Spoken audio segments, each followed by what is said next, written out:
Good evening. It is 7:01 p.m. and I'm calling to order this meeting of ANC 5F for our regular meeting of July 25th. Well, I'll welcome everybody when we get to the report, but welcome. Welcome to Eckington, and a lot of new faces and already quite a few people online. So welcome. Before we dive too deeply into stuff, I just want to remind everybody that at least at present, we will not have an August meeting. So if you come here fourth Tuesday in August, we will not be here, but we'll be back in September. We'll start with a roll call, which I guess I can call. I've got it for me. Sure. Commissioner Anderson. Present. Commissioner Bishop Henchman, here. Commissioner Galvan. All right, welcome back. Commissioner Hurst. Present. Commissioner Pinckney. Commissioner Sani. Here. Commissioner Williams. So going through it again, Commissioner Galvan. Oh, just in the nick of time too. Present. Yep. Sorry. No Thanks. problem. Commissioner Pinckney.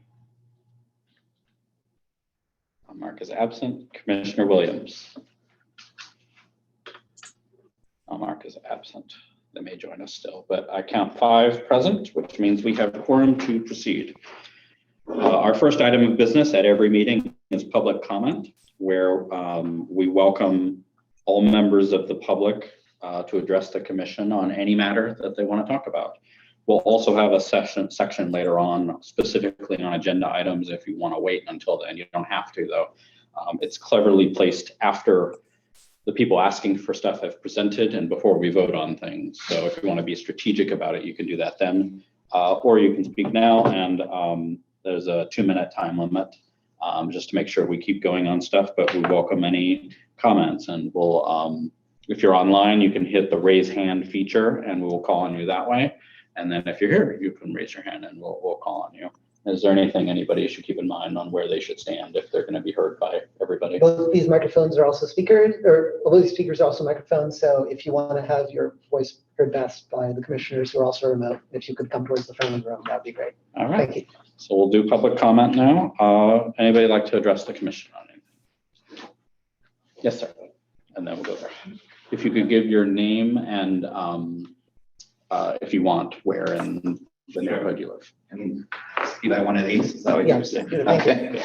My name is David Perez. I live in Edgewood, 5F04, I think.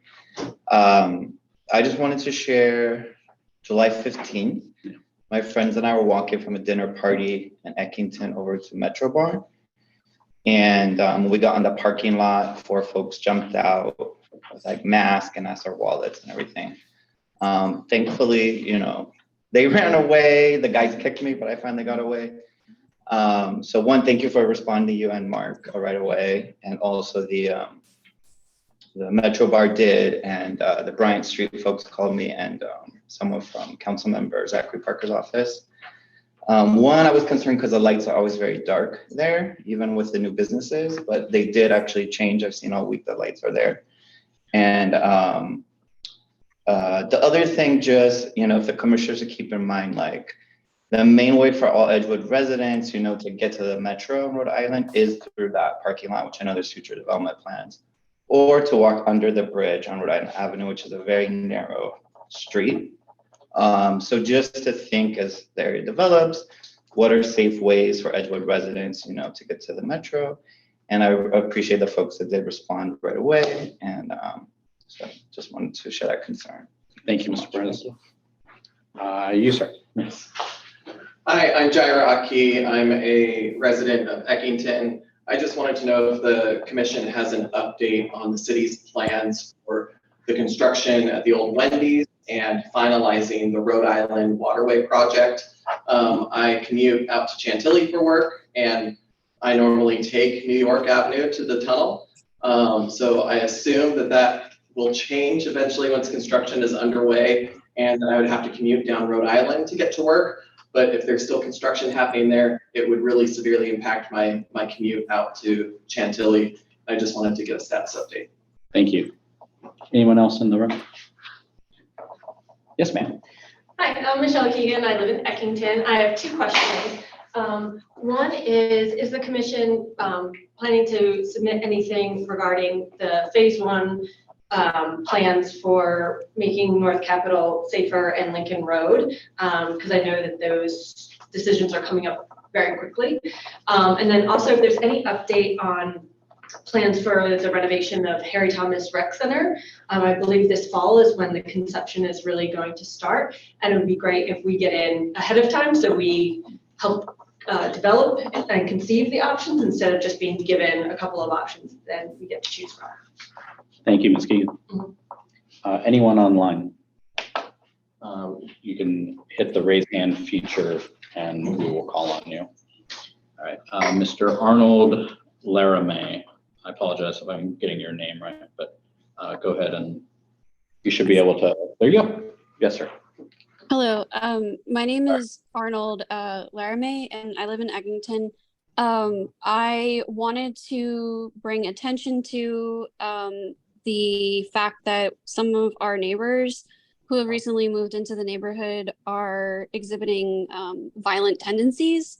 Last night, the neighborhood in Eckington where the J6ers have rented a house, assaulted a pedestrian who was walking down the street, and they have assaulted multiple people, including one of my friends, and they keep continuously getting no papered. And so I want to know if the ANC will be addressing this at all, as they are violent. They have been violent a lot, and I am not straight and am afraid because they constantly say homophobic, racist rhetoric when you walk by. And they're recording people at night walking by because they think everyone's Antifa. Thank you. Thank you. And I'm not being dismissive. We're going to respond to kind of everything all at once. Other commissioners, or excuse me, other public speakers. Oh, no, that was one. Looks like that's everybody. All right. I will close public comment there. And the next item is response to public comment, where any commissioner can take some time to respond to anything that was raised. And I will go last. So if any other commissioner wants to go first, so they may. Yeah, I'll start. Just to talk to Mr. Perez. Again, thanks for emailing me so quickly after it. I'm sorry that happened to you. As you were walking through with your friends. In my discussions with the fifth commander of MPD, he indicated that they were kind of ramping up a little bit of some additional presence there. I know there were at least a couple cop cars there, and I unfortunately haven't been there to be able to verify that remains, but please keep us posted as that kind of continues, if additional police support is needed there. For Mr. Aki, Jaira, the status of the 4th Street work, which is the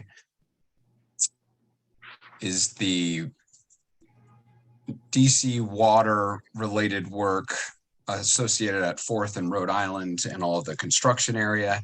As I understand it, all of their testing has completed for their flaps and in order to make sure that the systems are working properly for storm drainage. However, I know they are coordinating with DDOT to finalize when those traffic conditions return to normal at 4th and Rhode Island.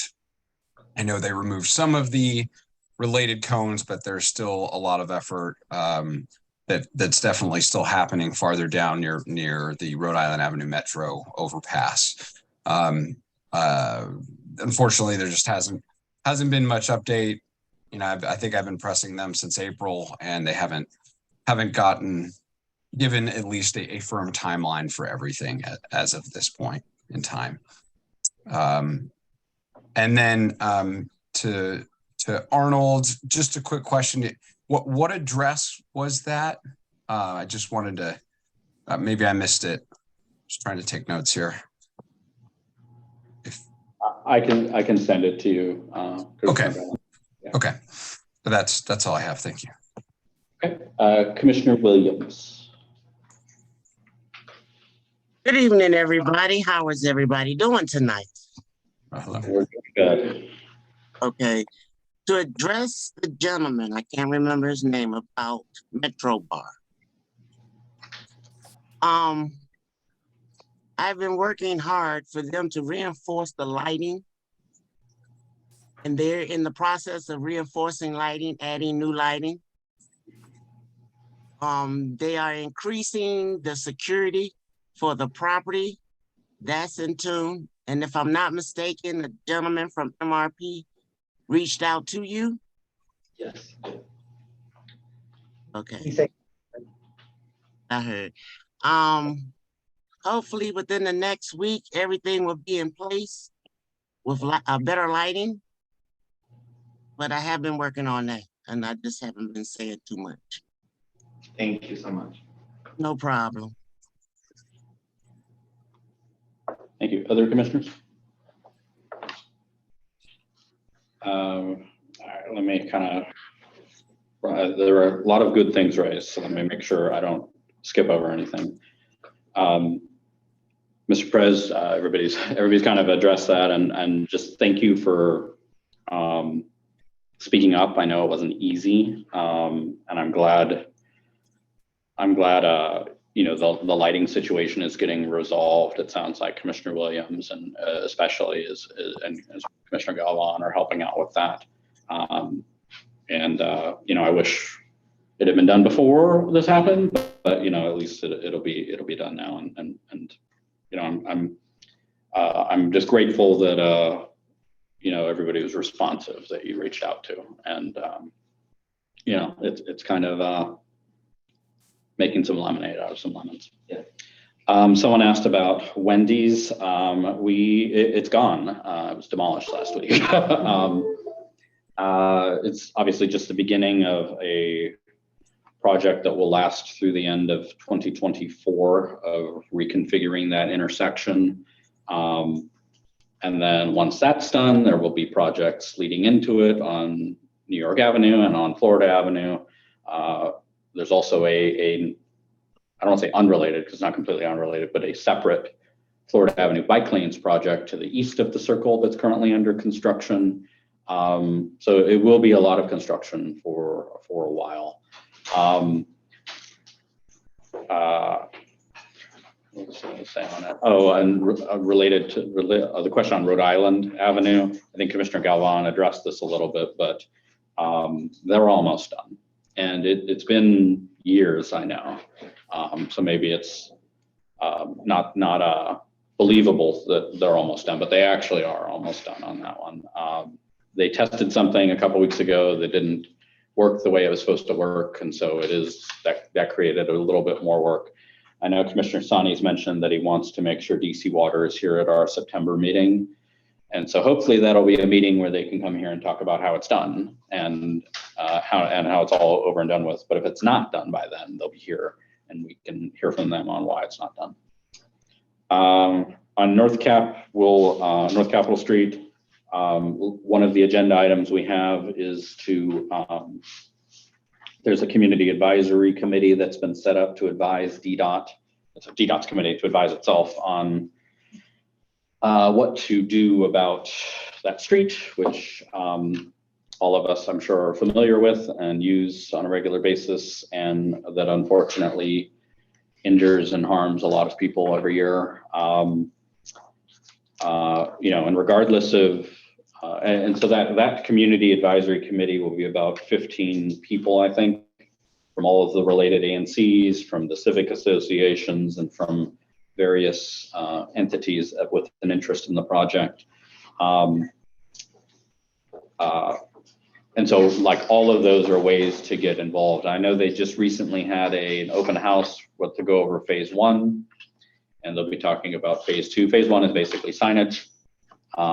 Phase 2 may be more dramatic changes to North Capitol Street, including ideas to surface it and boulevard it, or ideas to deck over parts, or maybe even all of it. Ideas to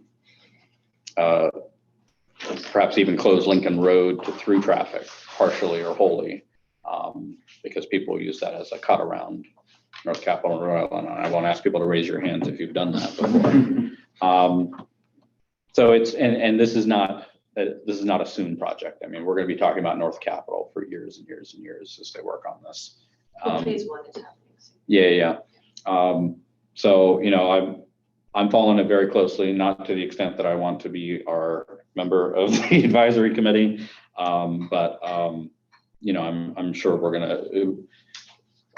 DDOT needs to hear what the community thinks should happen to this street, and so, you know, if you want to send it through us, that's fine, but feel free to reach out directly to DDOT and communicate that. And if you don't know who to reach to DDOT, let me know, and I will give you the name and email address of who to reach out to. Harry Thomas Rec, I don't have an update on that. I don't know if Commissioner Pinckney has joined us or if anyone else has, but they might be better positioned to answer on that. If the council member staff is here later on, they might be able to know the answer to that. So, and then on the issue of the assaults in Eckington, Ms. Arnold, Ms. Laramie, if you can email me whatever you're comfortable emailing me. I know it can sometimes be a little, it can be hard sometimes to share information, especially on the no paper aspect of it. I will be meeting with the deputy mayor for public safety on Monday on kind of a number of outstanding issues. And I was planning on bringing up this issue because this is kind of a MPD, U.S. attorney, everybody pointing fingers at each other at whose problem this is. And so, you know, at minimum, I wanted to make the deputy mayor aware of this issue. And certainly if people were getting assaulted, and I did see the video that was circulated on social media today, if people are getting assaulted or if that kind of stuff is happening, that's obviously unacceptable, and that needs to stop. And you know, I don't really have much patience for like why MPD is not arresting, or why the U.S. attorney is not charging, or why not. But like if somebody is assaulting Eckington citizens over and over again, they need to be in jail. And the more you can give me to give the deputy mayor on that on Monday, I think the better off I can communicate that message. I think I touched everything that was raised, but if I forgot anything, please, I apologize, but feel free to reach out to me separately.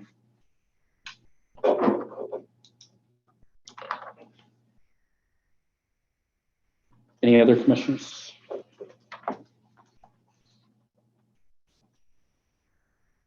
Yep. All right, seeing yes or no? No. Okay, seeing none, we'll close response to public comment, and next item will be approval of the agenda. All right. So we are not meeting in August. So this is our last meeting for 2 months, and oh boy, did everyone suddenly realize that in the last couple of days. So, so of course, as everyone knows, but just because there's new faces, I'll kind of explain. Generally, we commissioners circulate agenda items 10 days in advance, and then we circulate them to the public 7 days in advance, so that everybody's got a week to kind of digest what we're going to be doing. And so I circulated an agenda, proposed agenda 7 days ago. There have been late submissions, some of which I will acknowledge are because I overlooked things that people sent me and I forgot to include them. So I count 9. So I'm going to go through them, and then I have updated the agenda that everybody has in front of them. And so these are items marked with a star.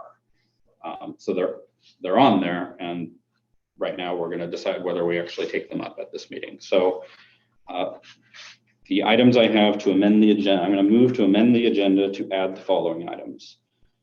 as 7CI under the treasurer's report, adoption of the second quarter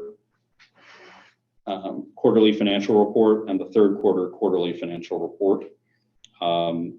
These we will need to approve to get our next allotment. So that's why I wanted to add those late. So that's from me. Under 9B, a presentation by John Stefan from Dispatch Health that was added by Commissioner Hurst on a timely basis, and then I neglected to add it to the agenda. So that is my fault. So I asked the commission to help me correct my mistake there. And then related to that as 11C, a resolution to support Dispatch Health Certificate of Need. As with the last item that was circulated or that was presented timely and inadvertently not included. And I think Commissioner Hurst recirculated that resolution, so everybody should have it. It's also included as a link on that updated agenda document. As 13C, a presentation from the Advanced Technical Center at Penn Center, which is our street at the MBT by the Office of the State Superintendent of Education. That description may make it difficult to understand where that is. That is, well, it's at our street in the MBT. It's that building that where there's things happening on the second floor, kind of catty corner to the dog park at the foot where the MBT does that jog. Everybody keeps asking me, what is that? What's going on there? Well, they're here tonight, and they're here in the room to give a presentation on what that is. I think the community would be very interested in knowing what that is. And then we have several committee appointments that I wanted to clear out before we break for summer. And that's Alcohol Licensing Committee, David Perez, whom we just heard from. Public Safety, Health and Community Engagement Committee, Jarer Aki, Daniel Aaron Price, William Hensley, Tara Riel, Holly Rogers, Stephen Sibler. Transportation and Public Space Committee, Gordon Chafin, Nick Frazier, Mark Hamala, and not Scott McFadden. We'll explain that in a moment. Zoning and Development Committee, Reed Asselby, Jovish Benjamin, myself, Zatik Gunn, JJ Manser, Cynthia Shea, Tobin Stone, Kyle Svingen, Carl Werner. The Library Task Force, Erica Bickford, Stephanie Kleinsmith, Jason Crichton, Lily Roberts, Elena Smith, Michelle Woody, and I also had Alexa Basara. All of these people submitted applications, so they've been in the queue. It's just kind of moving forward with that. So that is my motion to amend the agenda to add those items, which are all reflected on the document you have in front of you. Is there a second? Second. Seconded by Commissioner Sani. Is there objection to amending the agenda to add those items? Hearing none, those are added to the agenda. Are there further amendments to the agenda? All right, Commissioner Anderson. I'd like to add a presentation regarding BZA case that pertains to 1941 2nd Street Northeast. Do you have an action item associated with it, or is it just a presentation? Presentation, so I think under 13. 13D. Yep. A presentation from 1941 2nd Street. So Commissioner Anderson has made that motion. Is there a second? A second. Seconded by Commissioner Sani. Is there any objection? Seeing none, the agenda is amended in that regard. Further amendments. Did you have any further, Commissioner Anderson? No. Commissioner Sani? We have a representative from DOEE who would like to present in the presentation section. Okay. That is Oana Lihu Alaps. Okay. Do you know what it's on? Well, I guess we'll find out. So. Yeah. Well, energy environment, everybody cares, everyone wants to know what they're up to. It's on So the I'm glad there Sustainable DC is a sustainable DC survey. All right. So Commissioner Sani moves to add BOEE as agenda item 13E. Is there a second? Second. Seconded by Commissioner Anderson. Is there objection? Without objection. Further amendments? Can you hear me okay? Oh, yeah, sorry, Commissioner Galvan. Yeah, there was one additional person who I wanted to add to the public safety committee. who reached out to me separately, an individual named Steven Shah, STAVANSHAH, I've been in contact with. So I'd like to request adding him to the Public Safety, Health, and Community Engagement Committee. Commissioner Galvan moves to add the appointment of Steven Shaw to the Public Safety, Health, and Community Engagement Committee under item 14B. Is there a second? A second. Seconded by Commissioner Sani. Is there objection? Without objection. Did you have further amendments, Commissioner Galvan? No, that's it. Thank you. Any further amendments to the agenda? All right, I thank everybody and appreciate your patience. I will move to adopt the agenda as amended. Is there a second? Second. Seconded by Commissioner Anderson. Is there objection? Without objection, the agenda is as amended is adopted. All right, smooth sailing from here. Next item is referral of items to committees. I didn't have anything in my inbox, I don't think, but are there any commissioners that wanted anything referred to a committee? All right, feel free to email me. We can also do that offline if you have anything. Next item is approval of the minutes of the June 27th regular meeting. Commissioner Galvan. Yes, thanks so much. Distributed the copies of the meeting minutes to the commissioners on July 2nd from last commission meeting and posted to the website about a week later. I would like to motion to approve the June 27th, 2023 commission meeting minutes as drafted. All right, Commissioner Galvan has moved. Is there a second? Second. Seconded by Commissioner Sani. Are there any additions or corrections to the minutes that any commissioners want to make for the June 27th meeting?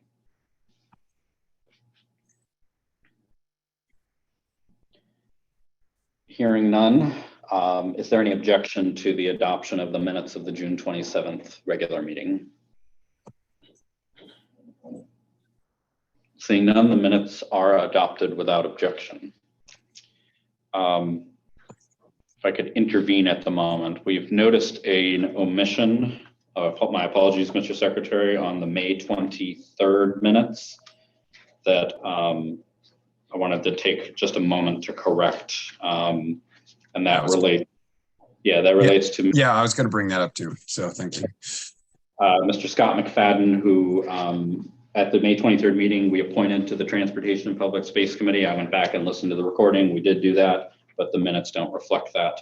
So I would like to, I'm gonna get this right so it's official, suspend the rules to amend the agenda to reconsider the adoption of the May 23rd amendments, to amend them to include Scott McFadden as appointed to the Transportation and Public Space Committee, all as one consolidated motion.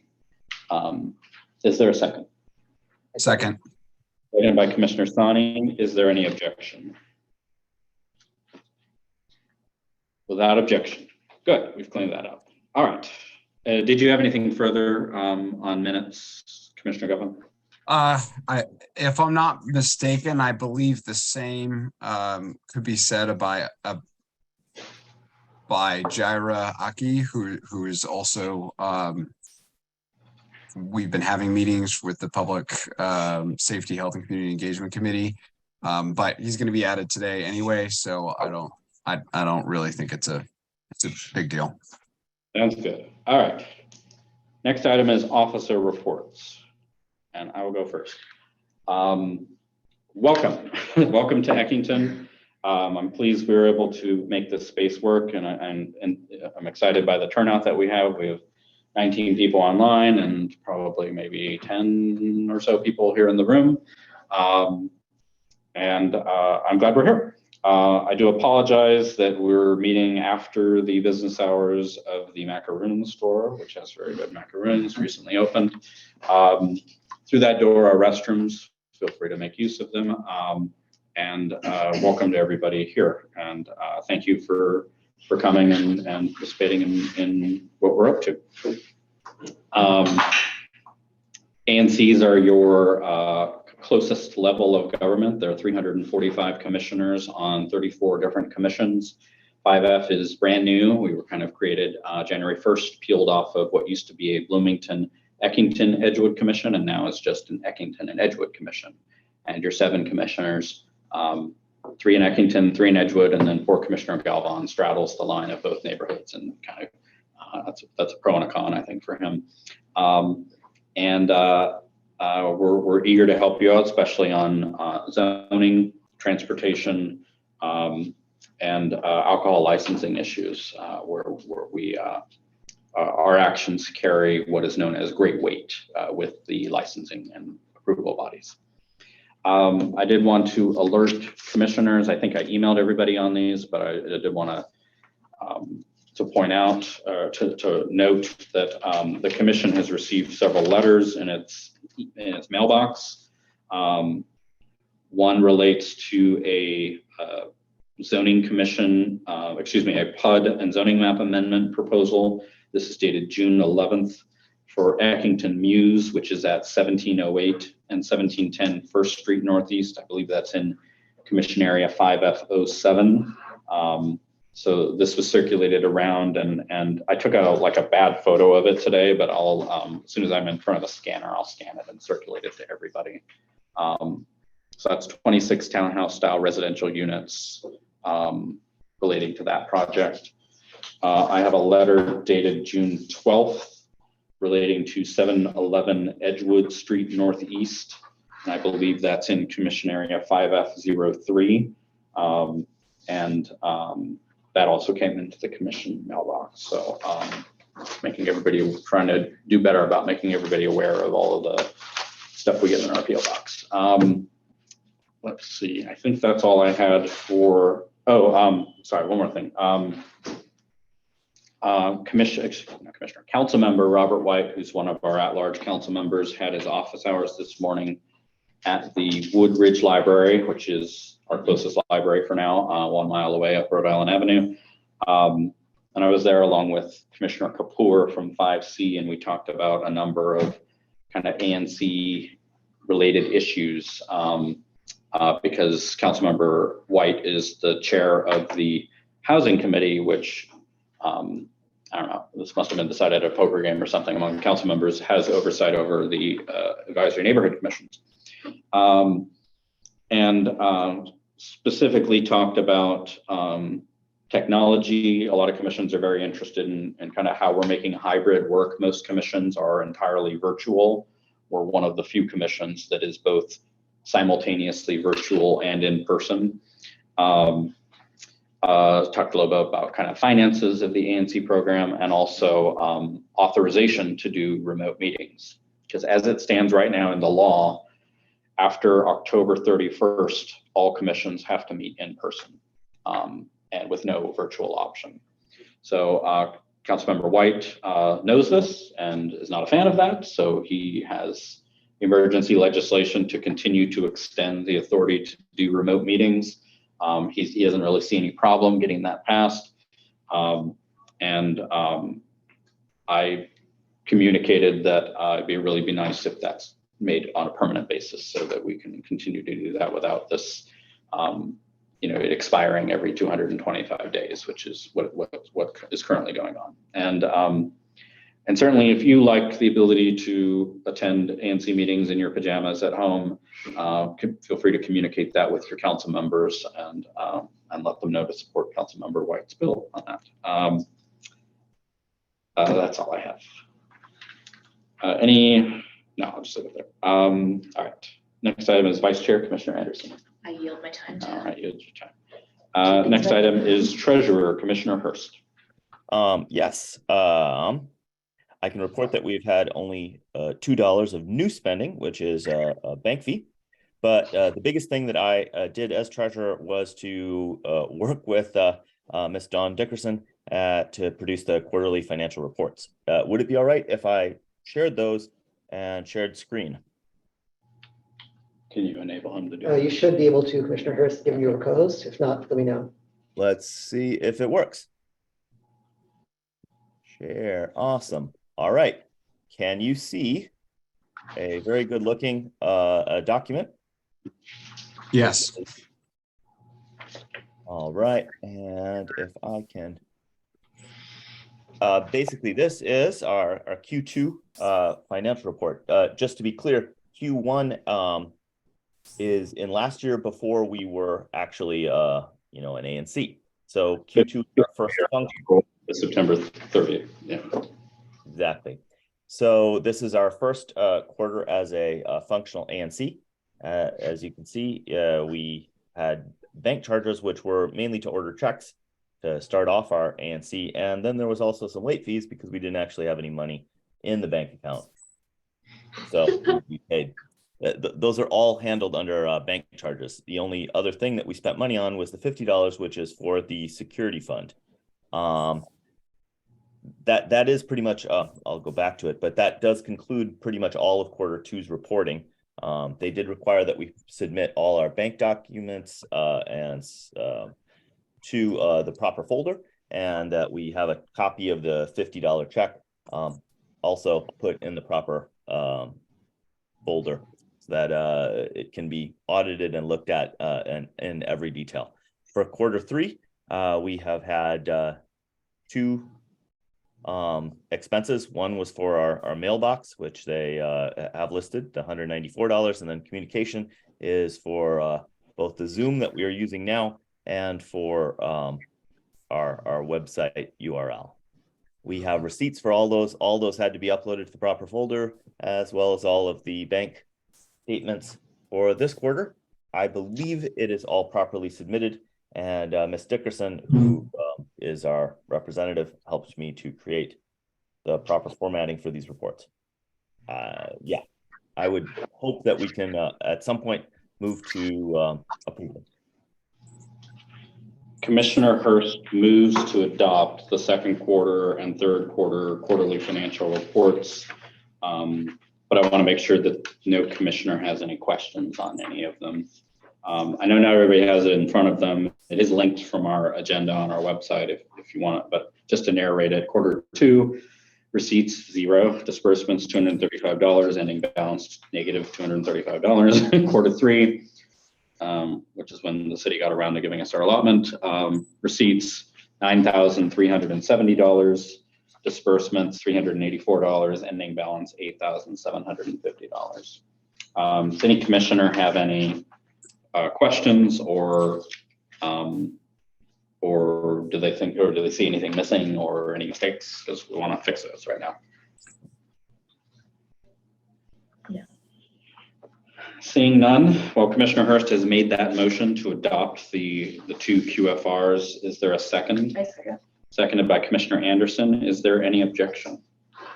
Actually, I'm going to treat that as a main motion and we'll call roll on that. Sorry. if you want to. Thank you. Yeah. Commissioner Anderson is myself, and I vote aye. Commissioner Bishop Henchman. Aye. Commissioner Galvin. Aye. Commissioner Hurst. Aye. Commissioner Pinckney is not present. Commissioner Sani. Aye. Commissioner Williams. Aye. All right, so that's 6-2-0-2-1. Zero. 0. Adopted. Adopted. Commissioner Hurst, did you have anything further? I do not. All right. Thank you. Secretary, Commissioner Galvan. No, nothing from me. Thank you. Would you be willing to take a question? Sure. Where are you going tomorrow on your honeymoon? Yes, I will be out for a little through mid-August. I'm going to Scandinavia. So I haven't been up there yet. So we're going to go to Norway, Sweden, Finland, and Denmark. Yeah. It's very normal. Enjoy. It'll be fun. Thank you so much. Any questions? Any serious questions? Next item is committee and task force updates. Alcohol licensing committee, Ms. Coughlin. I don't think we have a report. Not Public seeing it online. Community Engagement Committee, Commissioner Galvin. Yeah, I do have a few updates here. So the committee met on July 19th, actually in the room that you guys are in right now.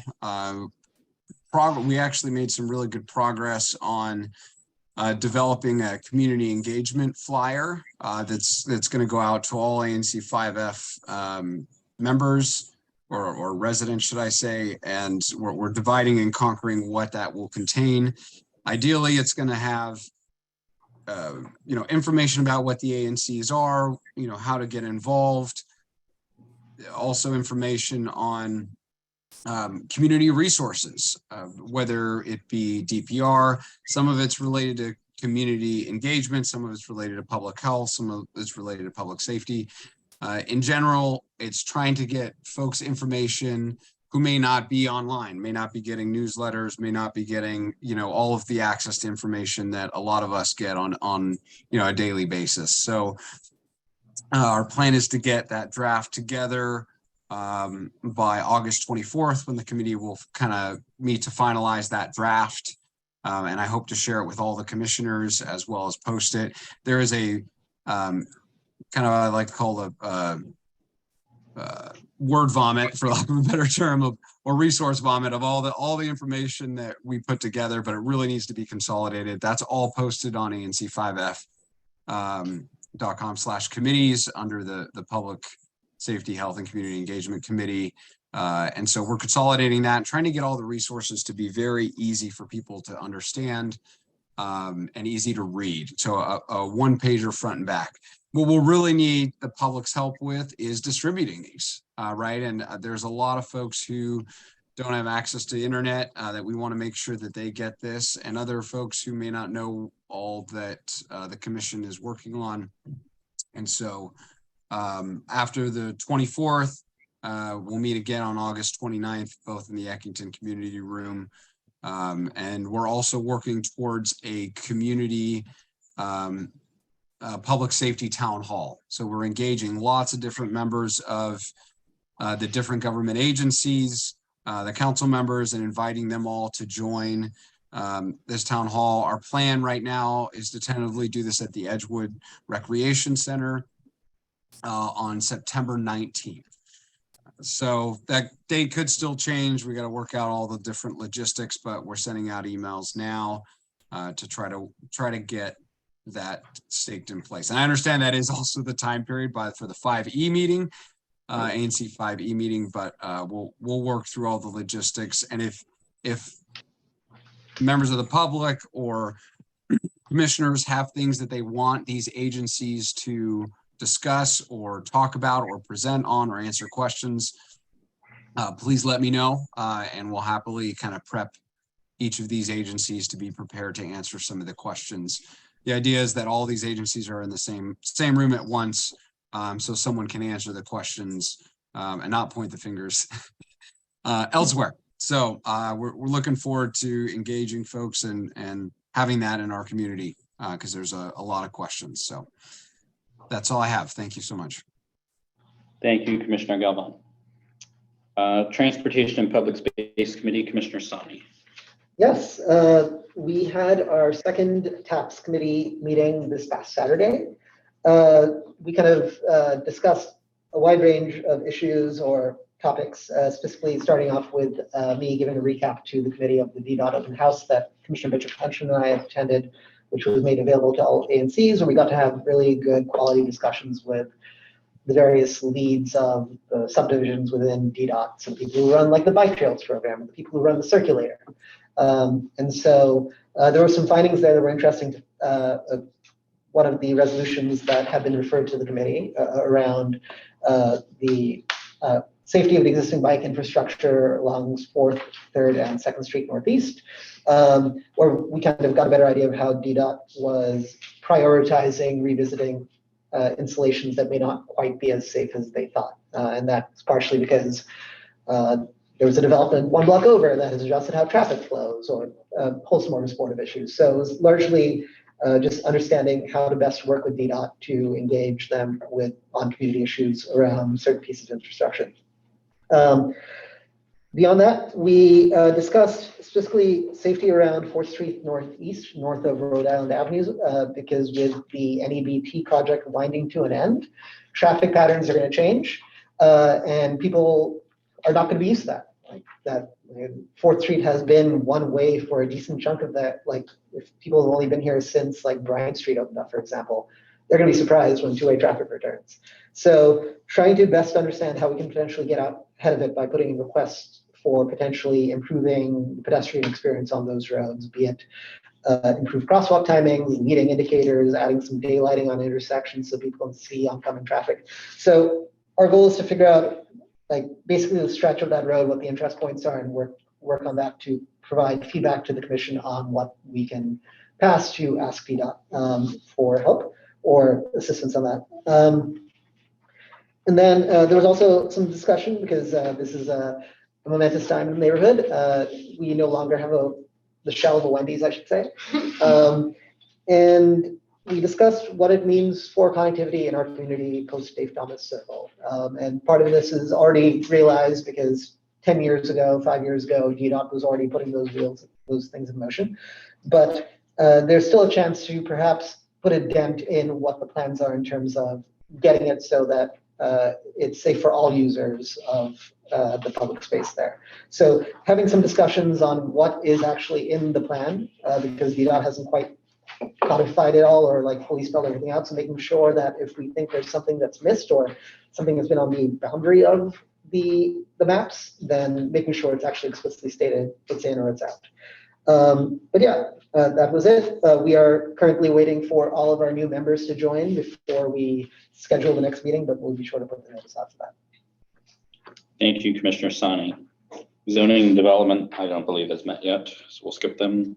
Task force and outreach, that's you again. Yep, I've spent, the task force has spent a decent chunk of our time working on trying to better codify our existing processes. So making sure we have existing templates for our mailing list so we can get our newsletter out as soon as we can.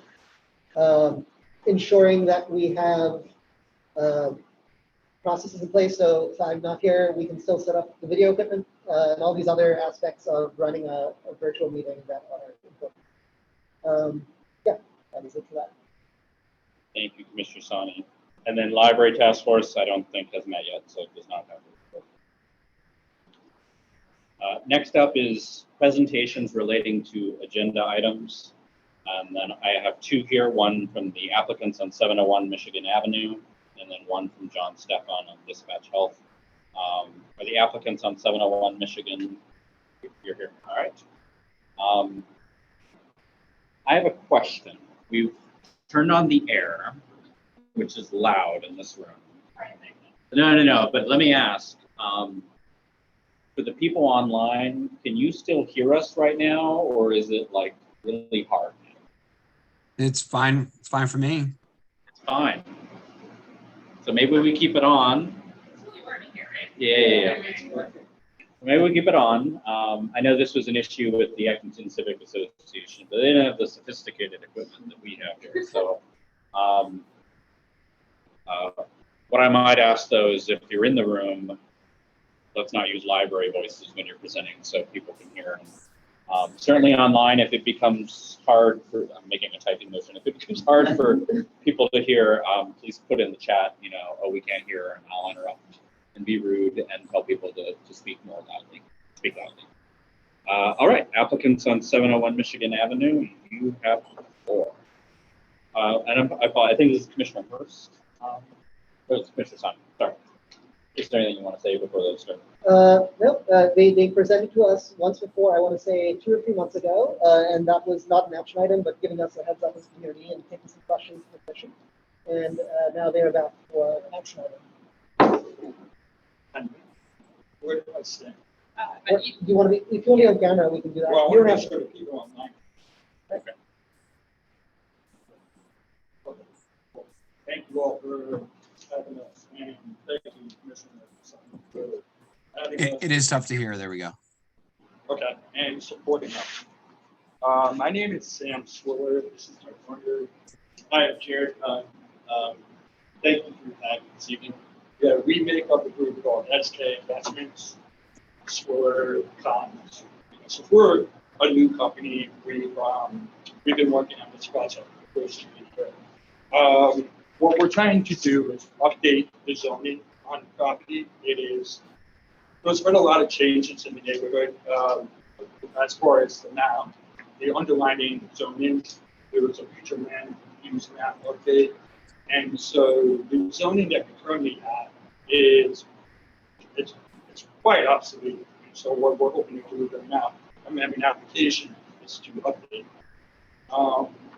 So as you mentioned, we presented here before, we're coming back to really just give you an update on where we are in the process and answer any questions. And ultimately hope to get the ANC's support for this application. Last time we did this, we did it in person, and I had a file. I don't know how people can follow online. There is a link on our website to Great. your And I'm gonna presentation. pass this around the room so everyone can see what we're talking about. Or if anyone would like, you can go onto our website, follow along on your personal device. Great. You guys are on every We haven't yet bought the projector and screen, so we'll get there. Yeah, that would be awesome. So 701 Michigan is obviously on Michigan Avenue. It's right across the street from Catholic University, and where Catholic is building their new school of nursing. It's about 140 feet from the metro, very walkable, very transit oriented. And it's currently zoned NU3A. So I'll let Jared speak to more about the details of the zoning. Sorry, I've had a request if you could speak a little more towards the microphone. Yeah, can I go on? This is like a microphone. Can you guys hear me better now? Yes. Oh, cool. If you'd like to sit with us, you're very welcome to sit. Yeah, there's a chair right there. Yeah. Oh, yeah. Oh, I think this is the microphone. No? It is. Go ahead. If you'd like Keep to going. sit. Keep so going. that you can do whatever you want. Okay. I'm having flashback of my hearing aid used to cause feedbacks to microphones, so a lot of nightmares. So status update. So we submitted our map amendment application back in March, and we recently had a sit-down hearing with the zoning commission at the beginning of June. The sit-down hearing is really when the zoning commission asks the Office of Planning, is this application complete? Does it have all the components needed to make a decision on the application? And then it was determined that it was complete. So we now have our formal hearing on the commission will actually make a decision one way or another. And that's going to be in October, October 5th to be exact. I believe that's going to be online as well.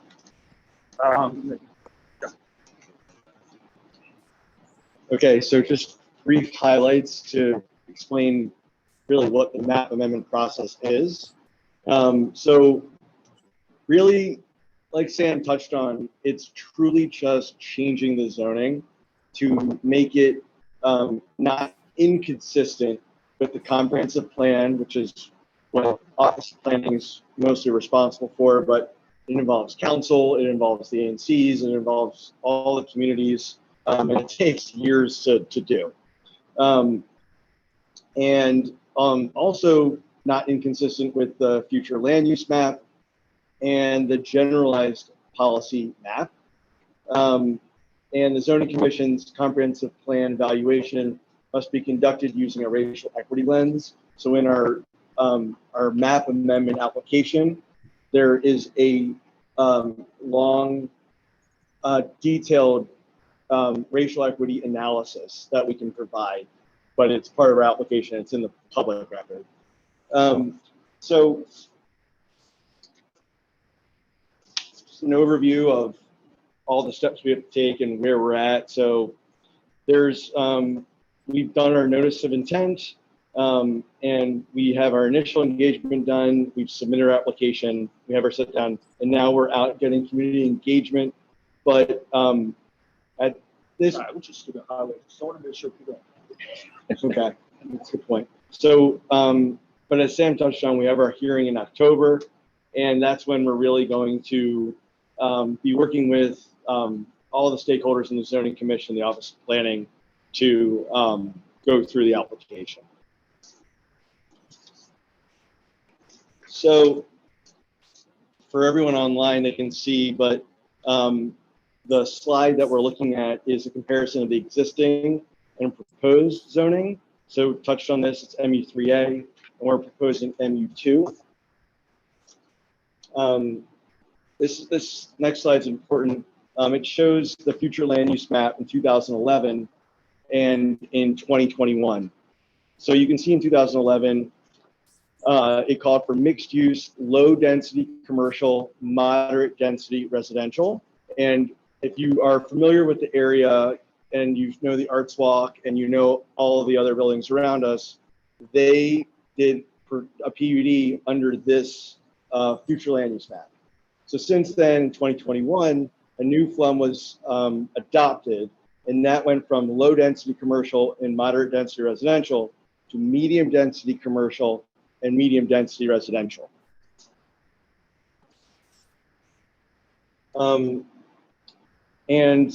Just a couple quick highlights on how, the additional comp plan guidance is calling for, in general, just more housing production, more affordable housing production, increasing density and affordable housing near metro rail, improving neighborhood serving amenities, and increasing equitable access to transit. And other concerns are increasing housing costs, displacement, and retail choices, among others. The zoning parameter slide just is here to show you that the MU2 zoning is consistent with the comp plan guidance. Density calls for 4 to 6 FAR with greater density through IZ or PUD. MU2 has a 6.0 FAR, 7.2 with IZ. And with our map amendment application, since we're doing it through the enhanced IZ program, we have 20% of our density is affordable. So typically, normal IZ is 8 to 10%, and a PUD, it's anywhere, it's a negotiated process. So there's not a, but it's usually in and around 15%. And that kind of concludes our presentation, but if we want to open it up to questions and comments if there's time. Yeah, thank you. Yeah. We'll start with any questions or comments by commissioners, and then we'll do the members of the public. Any commissioner have any question or comment for the applicant? Yes, I do. Commissioner Freya? Did I hear you correctly? You saying you're going for IZ? That's correct. And that's how many percentage? 20%. How many units are supposed to be in this building? We have not done our architectural studies yet because this is just a map amendment application. It's not a PUD, and it doesn't include any design elements to it. Other questions? Mr. And how did you get to 20%? That's established by the Office of Planning and was adopted into law. I understand that, but if you have nothing to go on, how are you stating 20%? It's 20% of all residential space is required to be affordable when it is built. When it is built. So at this time, you don't have a number of units. Not at the moment. Okay. Thank you. Commissioner Sonnet?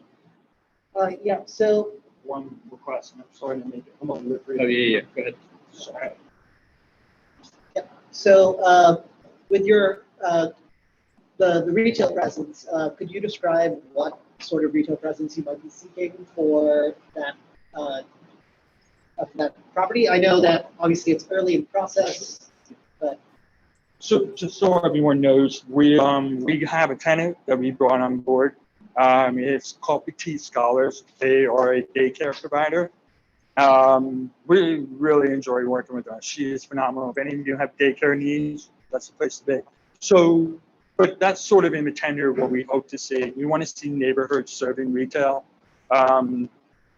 We like to just make sure that it fits with the fabric of Brookland, which is, we think, a very dynamic neighborhood that has a variety of retailers. We want to add to that. No, I have nothing to add. That was perfect. Any other questions from commissioners? Commissioner Anderson? So I know you mentioned that haven't been done, so it's unclear how many residential units will be built, but is there an idea of how many retail spaces you're looking to bring to that development? Yeah, well, the MU2 zoning allows for 3.5 FAR, so it does limit the types of retail uses that are allowed. Also, there's actually a max of 5,000 square feet. Okay. Right. Other questions? But you can go into the limit about, this is important, the limit of the types. Yeah, so MU2, it calls for institutional types. It limits a lot of just retail uses. So, you know, a lot of the uses that are not there, it's geared more towards an institutional or some type of working element, closer to perhaps what the art swap would be. Yeah. Other questions from commissioners? All right. I guess. Oh, I know you gave a presentation you both were present for the presentation a couple months ago, and this is kind of an update on kind of a progress report, right? Have there been any substantive changes in your application when you presented? Because you were more in detail, I think, a couple months ago. No, because this is a map amendment that focuses on zoning, it's really, the biggest thing was the equity lens analysis, which really covers anything from what are the employment opportunities that we hope to generate, and also, like, is there any displacement happening? Because this is just a parking lot with no residents, but the daycare operator, there are no residents being displaced. So those kind of things were added to the report. Thank you. Any questions from members of the public? I'll start within the room, and then if anyone online would like to ask a question of the applicants, you can use the raise hand feature. Sorry. For those of you in the room, if you can come up to the front, the audio. Why don't we just give you Ms. Keegan and project Ms. Keegan. All right, I can do that. So thank you. And this is more of a comment because I know this is I don't know what you call it, but it's not the right stage for this. But just to make a general comment, as these new developments are going in, it's great to have 20% affordable housing, but often what we don't see are family-friendly units. We see them a lot as studios or one-bedroom. And that can really go to equity as well. So we hope that I hope that you keep that in mind as these plans develop. Thank you. And absolutely, we have another project in a different part of the city that we're working on just that. So very good suggestion. Other questions? When is their hearing? Sorry? When is their hearing? Sorry, I think they October said 5th. October 5th. Is that right? Yeah, and I believe that information is probably available. All right. Seeing no further questions, is there anything else you want to say? Yes, we have our emails in the presentation. Please email us. Comments are great. We especially would love to hear your feedback on what you want to see. What kind of retailers, if we ever want to move to that step, we would love to know what the neighborhood wants. Thank you. Thank you. Thank you so much. Next item is John Stefan from Dispatch Health. You know if he's in the room or online. Oh, there he is. All right. Go ahead. Mr. Stefan, we're giving you the ability to share your screen if you want to, but the floor is yours. Thank you. I appreciate the opportunity. For the sake of time, I'll just kind of what Dispatch Health is and explain the service, and then pause at the end for any questions from the group. My name is John Stefan. I'm a vice president at Dispatch Health. Dispatch Health was founded in 2013. We currently operate in 21 states. The closest area to the district is in Northern Virginia, where we've been operating for almost 2 years now. We use emergency medicine and hospital-trained professionals to provide in-home care to patients with urgent and acute medical conditions that can be safely and effectively cared for outside of an emergency department or a hospital setting. Today, we've treated over 1 million patients across the country. Through close relationships we have with health plans, federally qualified health centers, medical groups, and others, we furnish and promote coordinated care across the continuum to reduce unnecessary emergency room visits, hospital stays, and readmissions to hospitals. Dispatch delivers high acuity medical care in the home for a wide range of injuries and illnesses, including viral infections, COPD, CHF, GI issues, and much more. We're excited to be bringing the model of care to the district later this year. We're currently going to be presenting, I think our hearing is in early September, to receive our CON approval to operate. To that end, we've been establishing relationships with several different health plans, as well as are in discussions to develop more, including managed Medicaid programs, Medicare Advantage, and Medicare fee-for-service. How the program works and what Dispatch Health is we provide on-demand urgent level care in your home. So envision it like an urgent care, but in the comfort of your home, 365 days a year between the hours of 8 a.m. and 10 p.m. To do this, we treat patients from the ages of 3 months and older. And how the process can work is our services can be accessed via a phone number or our website, and patients and or caregivers or physicians and others can actually request care online. We'll have a team that evaluates the risk scoring and risk appropriateness of a patient to make sure they have a medical condition that we can care for. And then we will dispatch a team to that patient's home or place of residence and then provide care.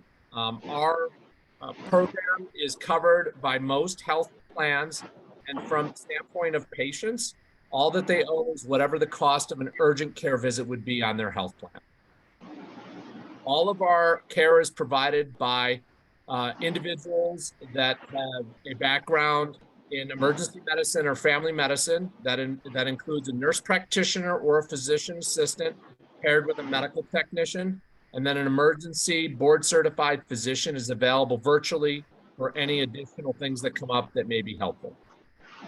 At the end of all of our visits, we coordinate care back with the primary care physician of that patient and share the clinical notes with them, as well as send in prescribed medications that can be ordered at the pharmacy for pickup. I'll pause now and answer any questions that the group may have. Thank you, Mr. Stefan. We'll start with questions from commissioners. Any commissioner, Commissioner Hurst? Mr. Stefan, thank you so much for presenting before the commission. You are applying for a certificate of need. That's correct. For the district. Can you tell us what does that do and what will it allow you to do? And how soon can you be providing services to our constituents? So the hearing, so a certificate of need is required for such services that we offer. And so we're going through that process with the Department of Health. I forget the actual name of it. There's an acronym that I can follow up with. But we're going through that certificate of need evaluation process. Our hope is to receive approval in October at the latest, if not earlier, to be able to launch later this year. We don't have a definitive date yet until we know if we've been approved. We believe we will be approved. The point of this discussion today was really twofold. One was to make everyone aware of this upcoming service so that you can utilize it. That was the primary goal. And secondarily, if overall the neighborhood felt it was applicable, we welcome a letter of support. But that is by no means a requirement. I wanted to make sure that we had a chance to answer questions and present the program to everyone. Thank you. Other questions from commissioners? Questions from members of the public? We'll start with in the room. Not seeing any in the room. Any online? You can use the raise hand feature to say that you have a question or comment. Going once, going twice. All right, Mr. Stefan, any parting words? I appreciate the opportunity and look forward to being able to serve your neighborhood in the months and years ahead. Thank you again. Thank you. All right. That concludes presentations relating to agenda items, I believe. Someone will correct me if that's wrong. The next item is public comment on agenda items. We've got a few agenda items today. This is if any member of the public would like to address the commission on any of them. Up to 2 minutes apiece. So I'll start within the room if anybody would like to address the commission on an agenda item. No takers? Anyone online can use the raise hand feature. Yes, Carl Warner. Hi, this is Carl Dunkel-Werner. I think I heard it announced earlier that I was going to be added to one of the committees. My apologies, but I'm no longer able to serve on this committee. So I was hoping to have that amended to have me struck out. Right. Thanks. Thank you. Any other members of the public?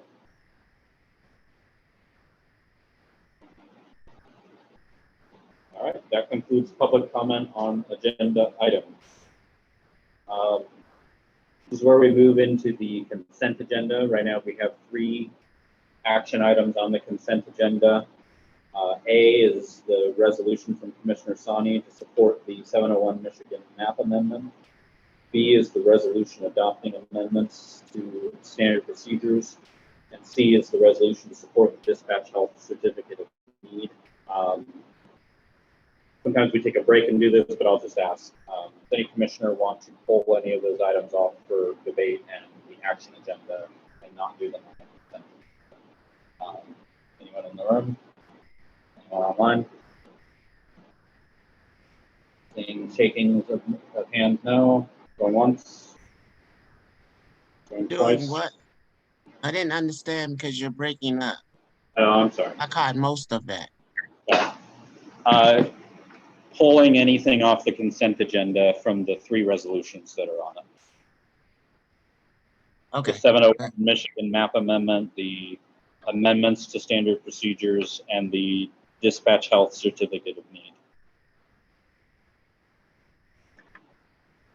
Yes, 701. Okay.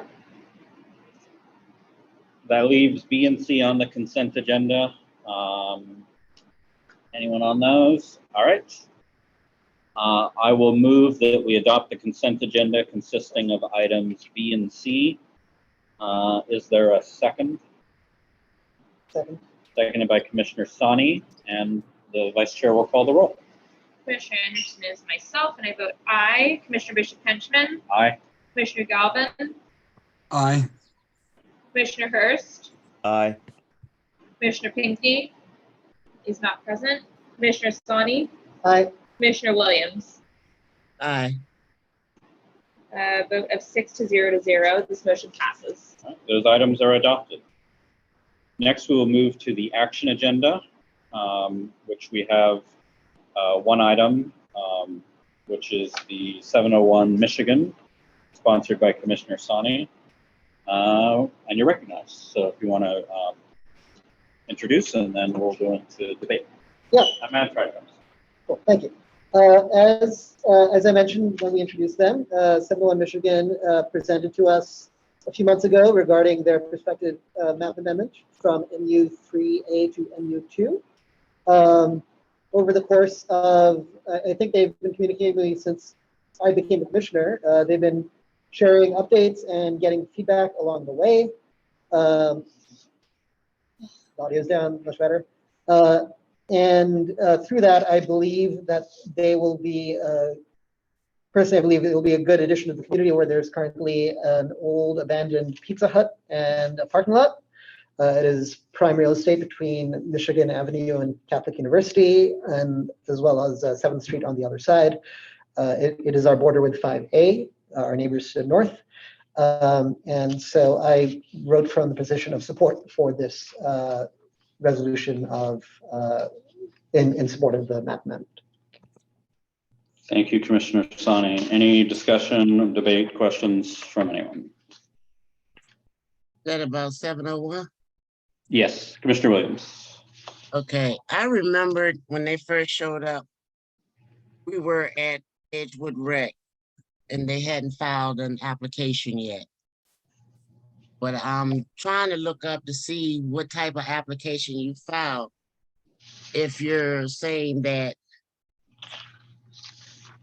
you're going for the 20%, but you don't have any residential numbers to go over top of this retail. And I'm trying to figure out, what do you want the support for?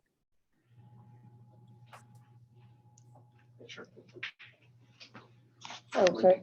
Yeah, wait. Did you have anything further, Commissioner Williams? Not at this time. All right, other commissioners? I will recognize myself and yield to the applicant if they want to answer that question.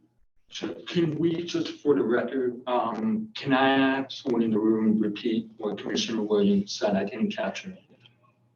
Well, I don't want to speak for her necessarily. She can correct me. What I understand is, what is the relief you're asking for us to support?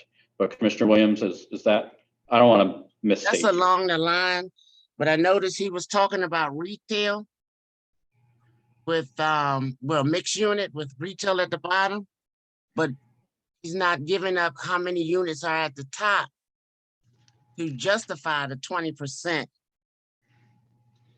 for, I'm looking up his case and talking to y'all at the same time, I'm sorry.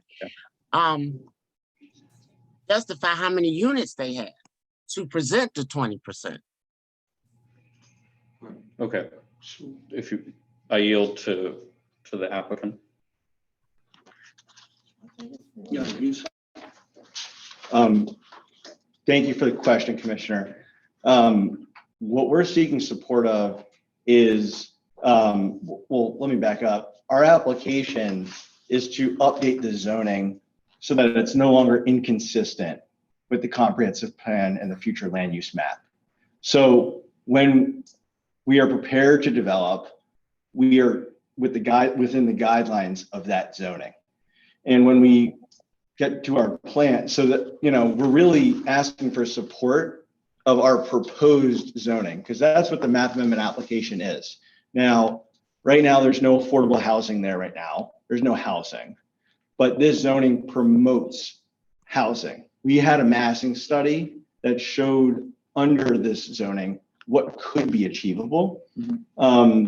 And it was approximately 128 affordable units. Well, depending on the size of those units, right. It was, what's the square footage? It was 133,000. So it was about 133,000 gross square feet, 20% of which, if that was all residential, would be under the IZ program. Mm-hmm. So while this isn't a PUD and we're not discussing the specifics, we're not showing you schematic and design development and a unit mix, because that's not what this application calls for. But what it does do is it gets out ahead and it says any residential that you do build in the future is subject to 20%, not the normal 8 to 10% IZ.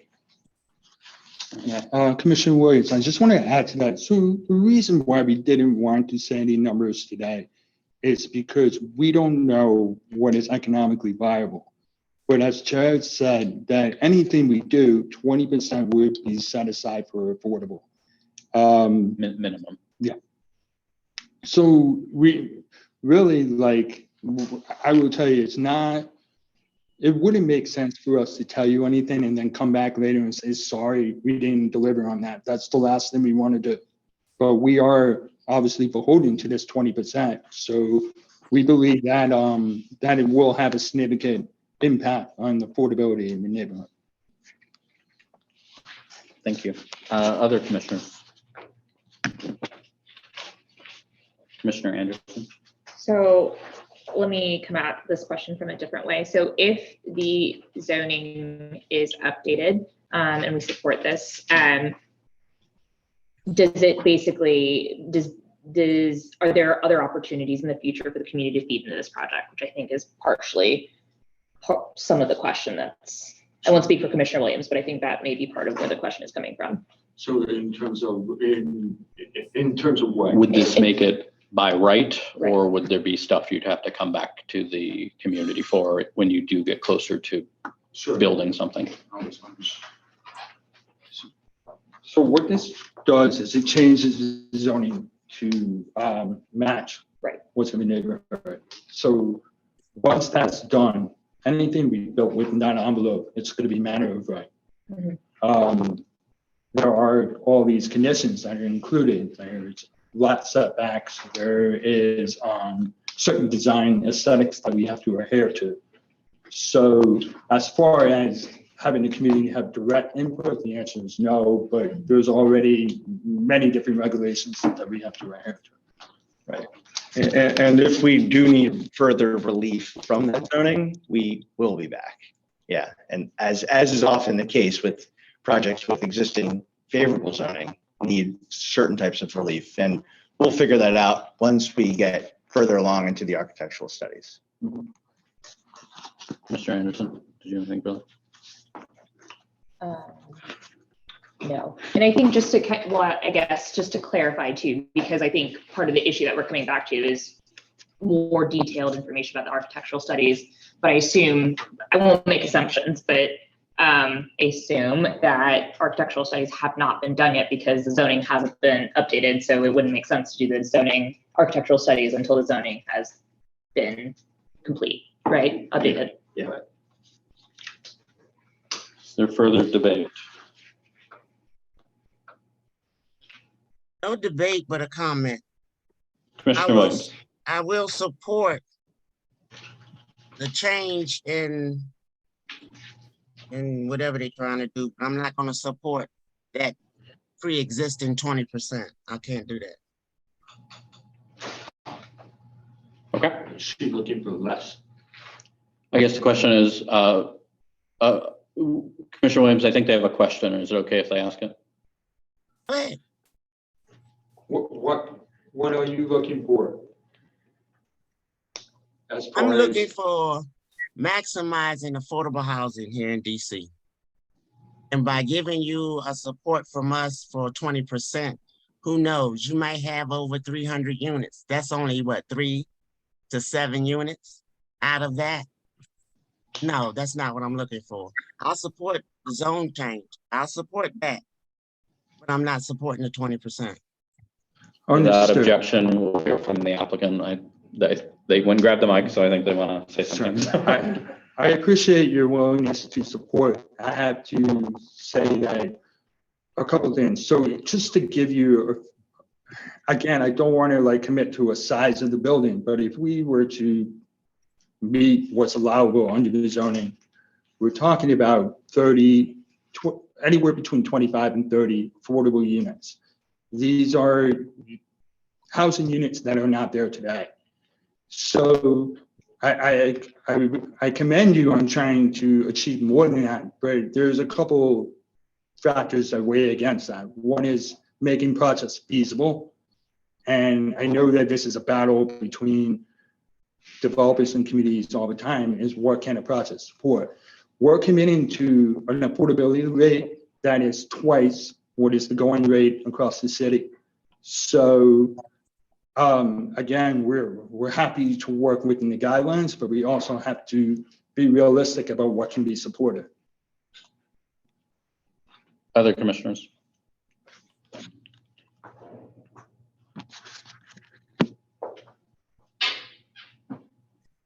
With no further debate, the questions automatically, you know what, actually, I'm gonna say something. I am ecstatic that our commission is so committed to housing and affordable housing, and developers coming here are kind of surprised that we're pushing them to add more and to do more.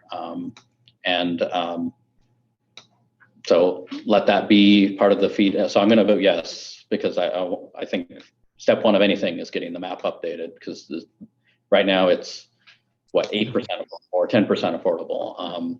So, 20 is better than 10. But, I would agree with Commissioner Williams, 25 or 30 is even better than 20. And if you've got to add another floor or change the transportation or do a PUD, I think we're open to that. And I know Commissioner Williams does PUDs in her sleep, and she's done some great ones, and I think we've got more coming down the pike. So Yes, I do. yeah. Because I'm So, over here adding up these percentages as y'all speak. Yep. So I'll leave it at that. Yeah, before we go into a formal vote, I just want to echo that statement. And we hope that you do treat the 20% as a minimum, as I think that's the role, right? Where if we are able to exceed that, and also to echo Michelle's comment. Their map amendment would make it a minimum. Right. When I'm saying Yeah. that they hope they treat it as a minimum Yeah. and they exceed that minimum. And to kind of echo Michelle's comment earlier too, that you do take into consideration like multi-bedroom situations, so that you're able to accommodate different types of family setups or different types of living accommodations or setups within those units as well. All right. Shall we? Is there any further debate? All right, seeing none, if the vice chair could call the roll on this resolution. Right. Sorry, I need to read the title. Resolution supporting 701 Michigan Avenue Northeast map amendment from MU3A to MU2 DCOZ case number 2307. All right, Commissioner Anderson is myself, and I vote aye. Commissioner Bishop Henchman. Aye. Commissioner Galvin. Aye. Commissioner Hurst. Aye. Commissioner Pinkney is not present. Commissioner Sani. Aye. Commissioner Williams. Nope. All right, so this is a vote of 1, 2, 3, 4, 5 to 1 to 0. This motion passes. Passes. Congratulations. Thank you for your support. All right, back to the agenda. Other reports and presentations. That's all the action items, I think, right? Other than appointments, which we'll get to. All right. Yes. Other reports and presentations. Anthony Black from the Mayor's Office of Community Relations. Is he present? I don't think he's in the room. Is he online? I do not see him. All right.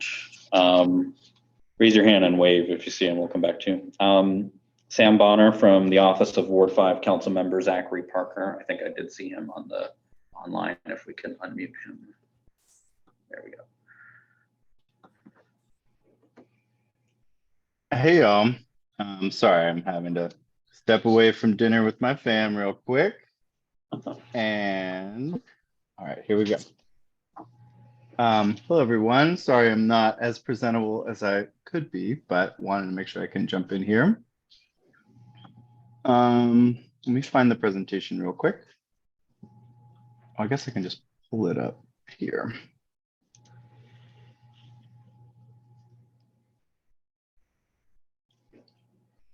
Sam, if you could also drop a link in chat, we can send it to folks so they can follow along.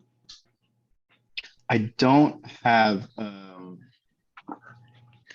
link I can easily share. Send it to us and we'll email it out. Can I just screen share? I'm also just like I can just give the presentation if people without the slides, but or I could screen share. Up to y'all. How about you screen share for the people who are remote and talk in descriptive forms for those who are here. Okay.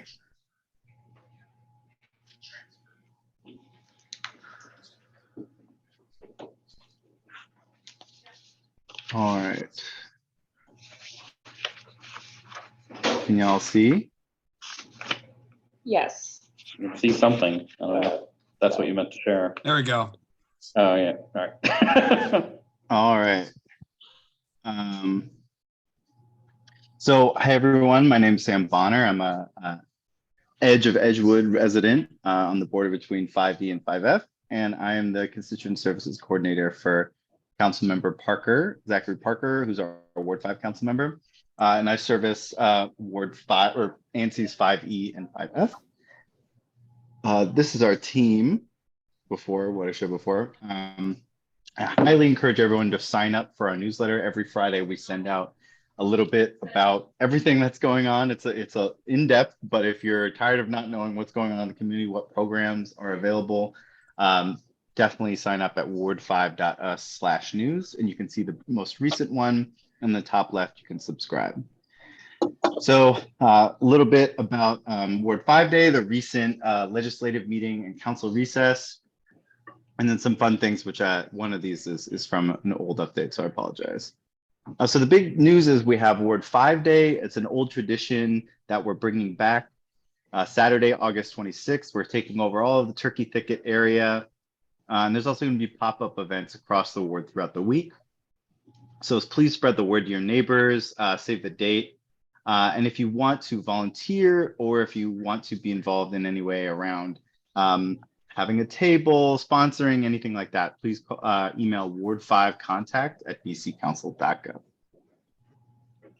So a lot to cover about the most recent legislative meeting, which was July 11th. This is the last legislative meeting, the last chance to pass legislation for about two and a half months. This is not a break. Council recess is just a chance to say there's no hearings, there's no legislative business. It's just so now people can, the council member can have more time to actually engage with the community, which often is hard during the regular part of during legislative times. So the big news was the Prioritizing Public Safety Emergency Act. You can read more about it. It was a very controversial bill, but in the end, it ended up passing 12-1. And it was, it was in response to what we've heard from a lot of folks in the community to take public safety more seriously. If you want to dig in again, ward5.us/July 11th-2023. And you can dig into all the details. A couple high-level things. Let's see if this worked. Okay, yeah. First, it's not the same as the Safer, Stronger legislation proposed by the mayor, although it includes some of the provisions. It's a modest and targeted one, focusing on significant gaps presented in the existing law. And also, second, the legislation changed between when Councilmember Pinto introduced it and when the council passed it. So Councilmember Parker worked to make sure that we modified the standards for pretrial detention for juveniles and narrowed it to be more targeted to the actual issues in our community. I think he was worried and heard from a lot of folks who were worried about this promoting more incarceration. So the third thing, this legislation is emergency, meaning it only lasts for 90 days. So there will be a deeper discussion about this after council recess in September. Again, really encourage you to go to ward5.us/July 11th-2023, and it has a full explanation of the legislation and Councilmember Parker's statement on it. So yes, other things that were passed in a more permanent way are other bills that were passed at that same session. One was a clarification that MPD are allowed to pursue when within limits, when there is an imminent threat to public safety and the chase will not, increase that risk to public safety. And this is, again, response to a lot of folks who were worried that they haven't seen MPD actually going after people at all, even if they weren't, going quickly. There was also the Office of Unified Communications, which runs 911, Transparency and Accuracy Act, which improves the transparency and reliability of the OUC and requires data sharing about errors and failures, which is another thing I've heard from members of the community. I just spoke to someone in Eckington today about how they got broken into and they never got, no one showed up for an hour. The sexual harassment investigation review, that was another controversial but unanimously passed bill that created an independent review board for complaints against sexual harassment against the former deputy mayor of Planning and Economic Development and chief of staff to the mayor, John Falchicchio. It directs the inspector general to hire outside counsel so that there can be, assurances that there's no conflict of interest as the investigations against Falchicchio continue. And there's more details there you can read here. The other thing we've heard again from folks in Edgewood, especially, that they want more trade and apprenticeship and career focused education in earlier in the school and integrated. So there was the middle school career exploration pilot. So yeah, excited for that. We also heard testimony about designating different parts of the ward for famous Black Ward 5 residents and historical ones. And then this already happened. And then the last thing I would say here is there's Black Restaurant Week. It's still going. It's actually 2 weeks long.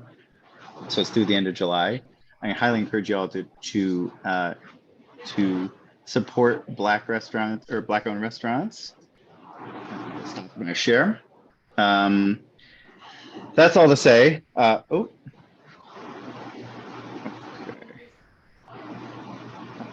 Okay. Anyway, that was a lot. So I'm happy to answer any questions, and I'll drop some links in the chat and how people can contact me. But they can always contact me at 202-724-1344. And again, I'll put that in the chat. And as well as my email, which is usually the best way to get it on my to-do list.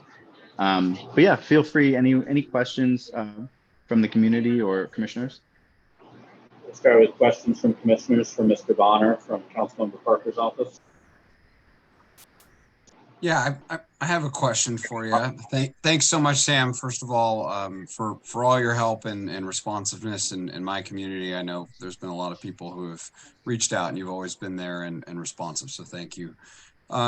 With respect to the prioritizing public safety bill, I noticed that there's a little bit of nuance in that,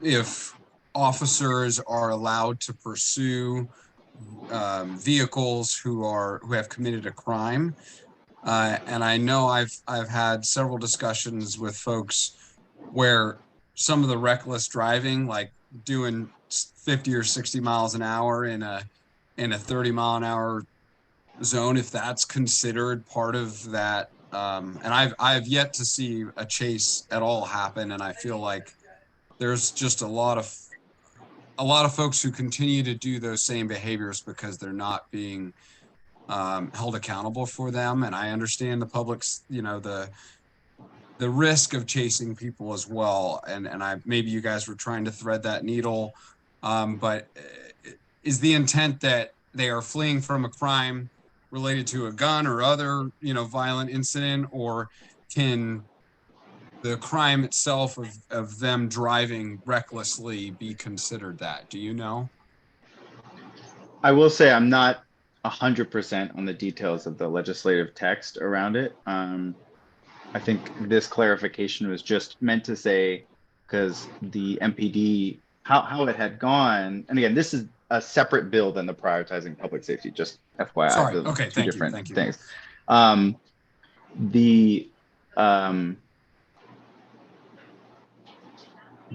This supposedly, this is what I've heard, is that there was the language within the MPD's policy. Then it was formalized in 2020 to say this is actually now law as well as MPD policy. But that MPD then took, because it became law, I'm not sure, I haven't been involved in these negotiations or conversations, just so forgive me if I'm misrepresenting something, but this is my understanding of it. That then they said, oh, well, this means that we can't pursue ever. And so this was just meant to clarify, no, you are allowed to pursue with these certain limits. I think this might be the trickiness is every situation is different. It is, and this is true of any kind of legislating, like or any kind of policy. It is largely a judgment call. I think the key thing though is chases are generally cause more damage and hurt more people than what then like is worth it to be chasing after them. But this is just saying MPD are allowed to pursue someone if they're doing something. Now, I don't know all the details of because I'm sure there's larger case law also around this that I'm not deep in the weeds of. So I can dig into this and ask my legislative staff this week or next so that we can have better answers after council or after recess. But I think, again, this was just to say y'all are allowed to do it and just make sure that there's clarity around that. Got it. Thank you. Other questions? Questions from members of the public? Ms. Keegan, did you want to ask on Harry? Oh, sure. Hi, Sam. This is Michelle Keegan. Sorry. Hello. Hi. I just wanted to ask if you have any updates or information about the plans for the redevelopment of Harry Thomas. My understanding is that plans are going to start to be formed in early fall this year, and I'm hoping that we will be able to get community input starting early in the process, as opposed to having the developers hand us a couple of options and say, pick from these. And so I'm wondering, what you guys are weighing in on, or if there's any support you can provide for us. Particularly, I'm with the Eckington Civic Association, so just any updates you can provide. Absolutely. So yeah, I spoke to Chris Dyer at DPR about this, as well as the number of other newly passed updates, PPR updates, and what their process is. Like a lot of things, I think that he was a little reticent to say this is the time that we're going to do it, because I think it's a little out of his hands too. This is a whole different group of people involved. But he said that, there will be, there's a stakeholder list, which you can email him or email me to get on. And, once the money's released, then they figure out their process. And once they make a timeline, that's when they do it before, but it is all before there's a developer process. Now, maybe there is conversations with developers, and if anyone has a deeper sense of that, I know that I've spoken to Chris about it, and he said that he'd involve us as soon as the process moves forward. If there's something deeper you want me to try and investigate, I can also do in terms of are there secret conversations that they have with developers before they do the community engagement. I don't know about that. I wouldn't be totally surprised, but I take Chris at his word. Yeah. What's that? Sorry, I didn't hear. I said you should definitely tell us about the secret conversation. Sorry. Okay. Well, as I was asking if anyone knows those, but yeah. Yeah, I guess, Sam, I'm also wondering, I'm hoping that we would be able to communicate with folks who were involved in the renovation of other rec centers recently to get an idea of, what was possible with theirs, what challenges they had, basically just not to reinvent the wheel. And I don't know if you're able to, help this up with people, or if that's just out of your purview.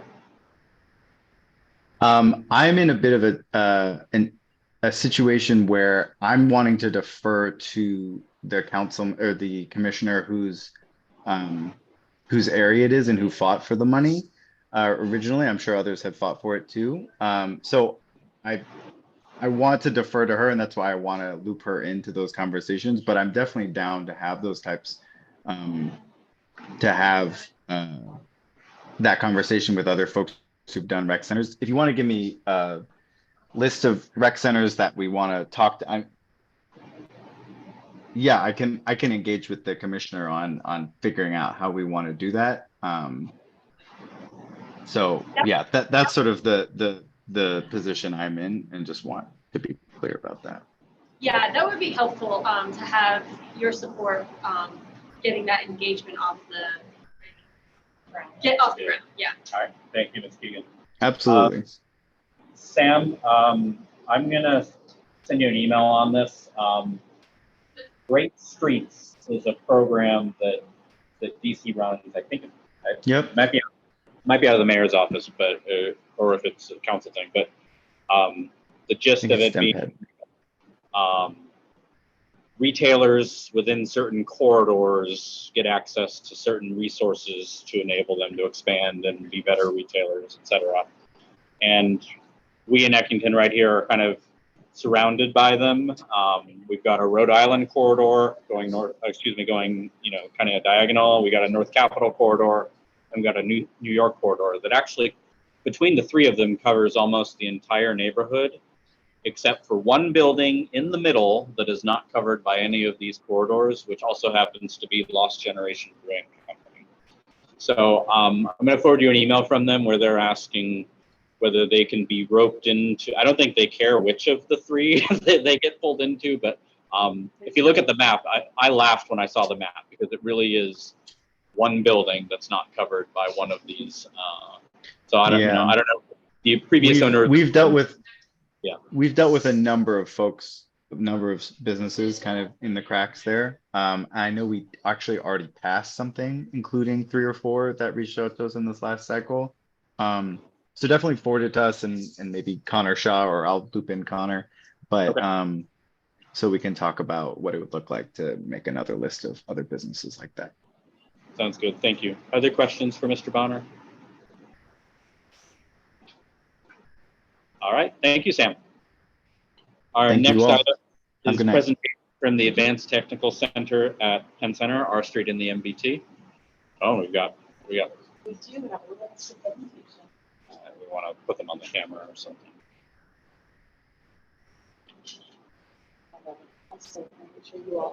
While you're setting up, let me ask the room, do you want cold or loud? Raise your hand if you want cold. Oh, sorry, hot or loud. So raise your hand if you would like hot. Raise your hand if you would like loud. All right, sorry, it's democracy.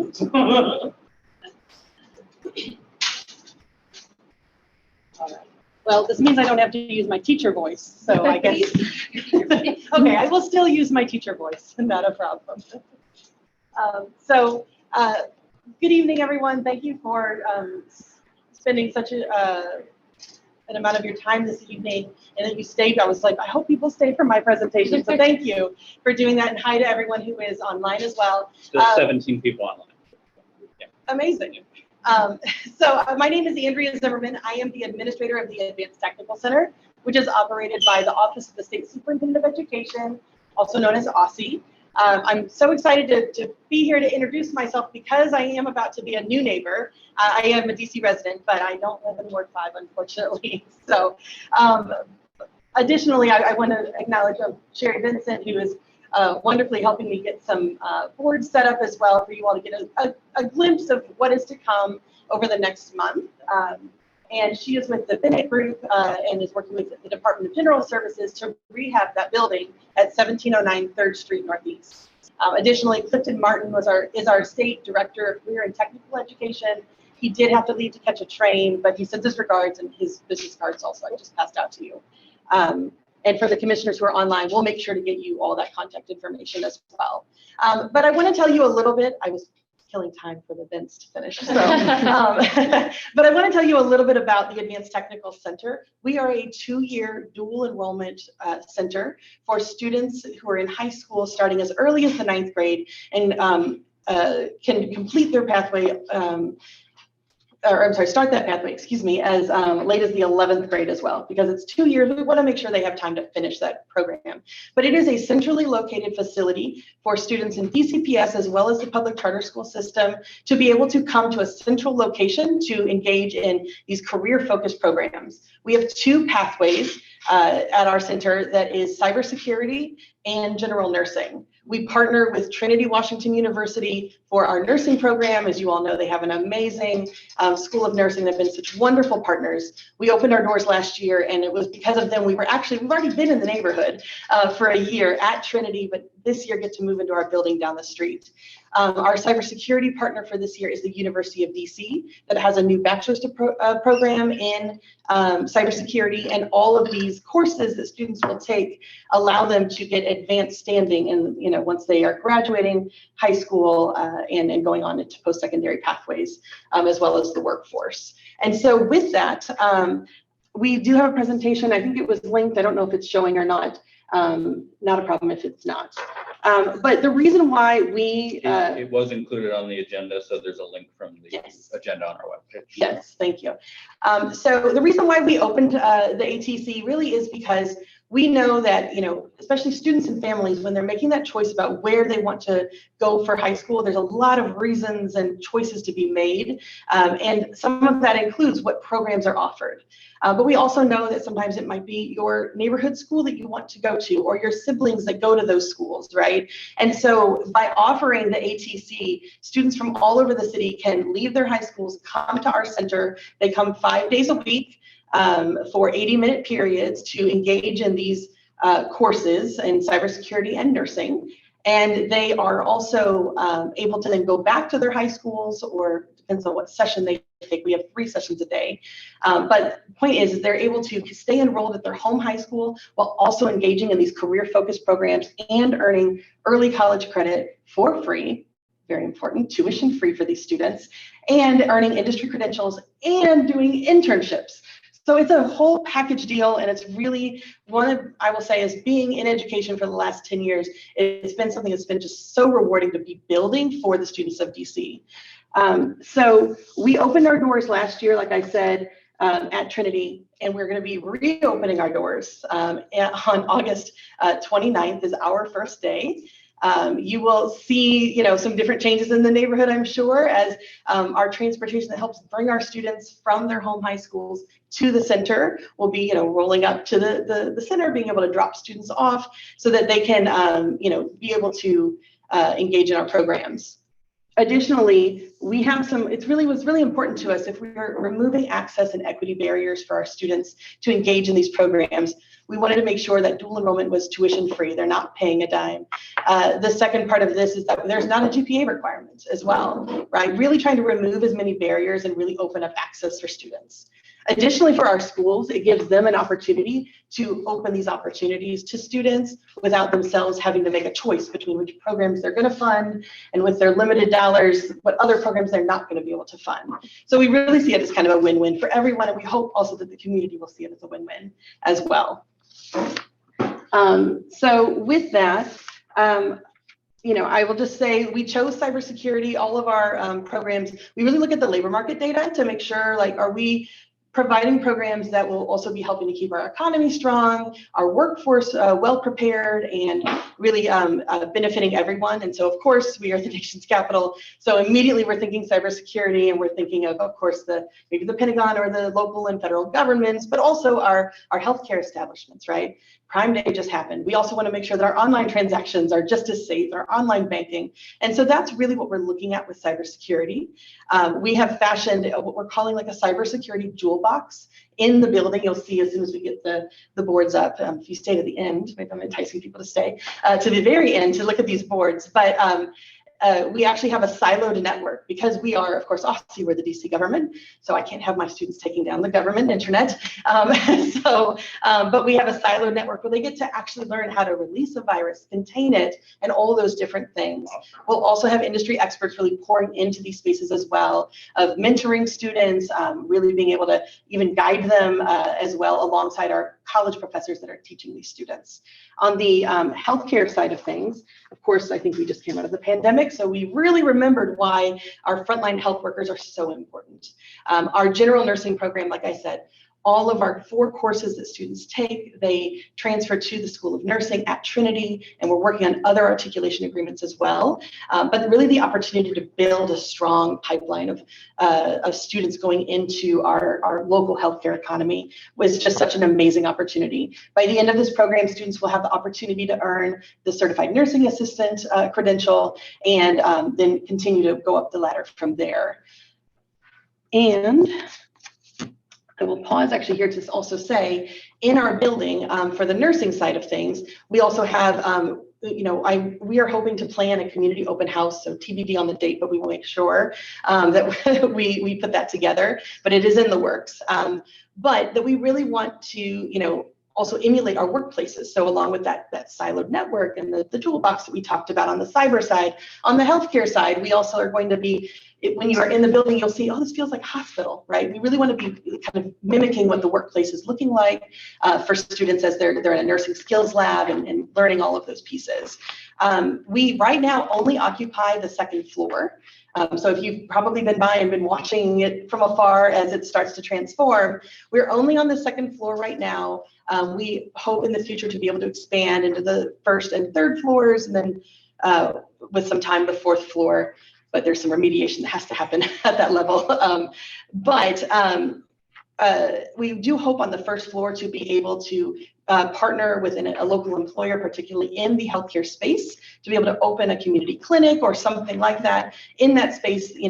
We also worked with the Department of Health to really understand the neighborhood. And, as this neighborhood is a medically underserved area, this would be also a benefit to be able to add. So that's in the works in years to come. It's not our first year, but it is what we aspire to grow toward.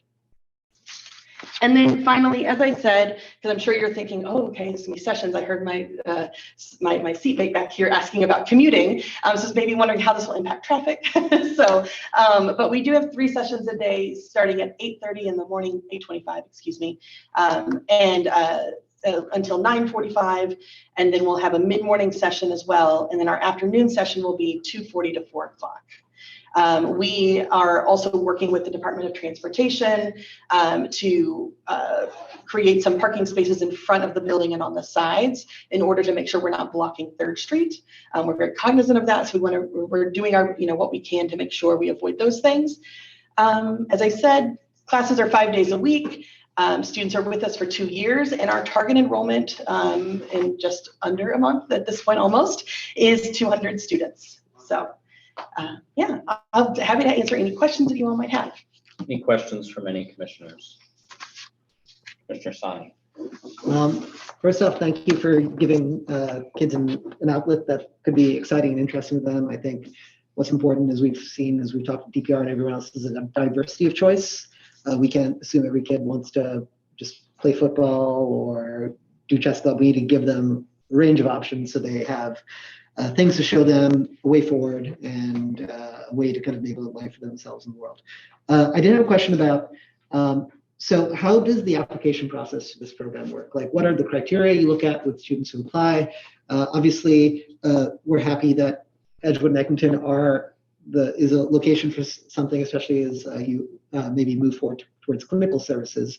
But obviously we have a lot of students here and a lot of children who are looking for certain kind of outlets. So I want to understand how the application and acceptance process works for such a program. Absolutely. So we partner really closely with local schools, and I am out in the springtime. I'm in every single school doing info sessions and whatnot.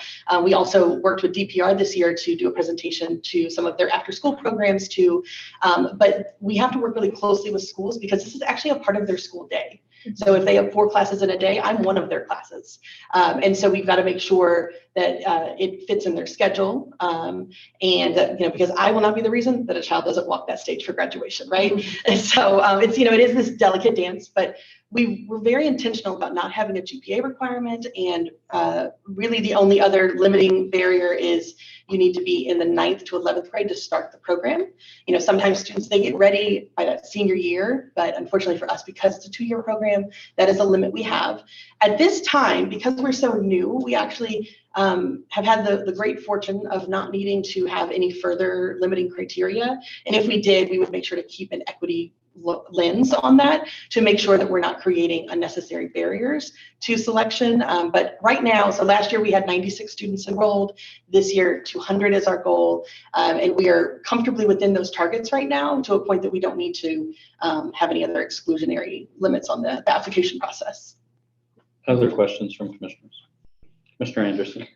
First off, I just wanted to echo Commissioner Sani's statement. I commend the work that you're doing. And I remember, internships I did in high school where practical on-the-job learning was so helpful in figuring out what to do next. So that's really amazing. My question, I guess, pertains to some of the logistics and what we may like what community members may see in the neighborhood. So since you mentioned that you're recruiting students from across the city, I imagine this is kind of a logistical challenge, right? Where there are students coming from, yeah, big puzzle, right? And there are students coming from different schools into the area. Just practically, what might that look like during these periods of time? Is it school buses, a couple school buses coming to the community? What does that transit kind of plan look like? Yeah, so right now we have 11 schools that are participating with us for the coming year. And we have a partnership right now with Yellow Cab, actually, that was our transportation partner last year. You look surprised, but it's been a really wonderful partnership, and I have to commend them. They really became a part of our family at the ATC last year.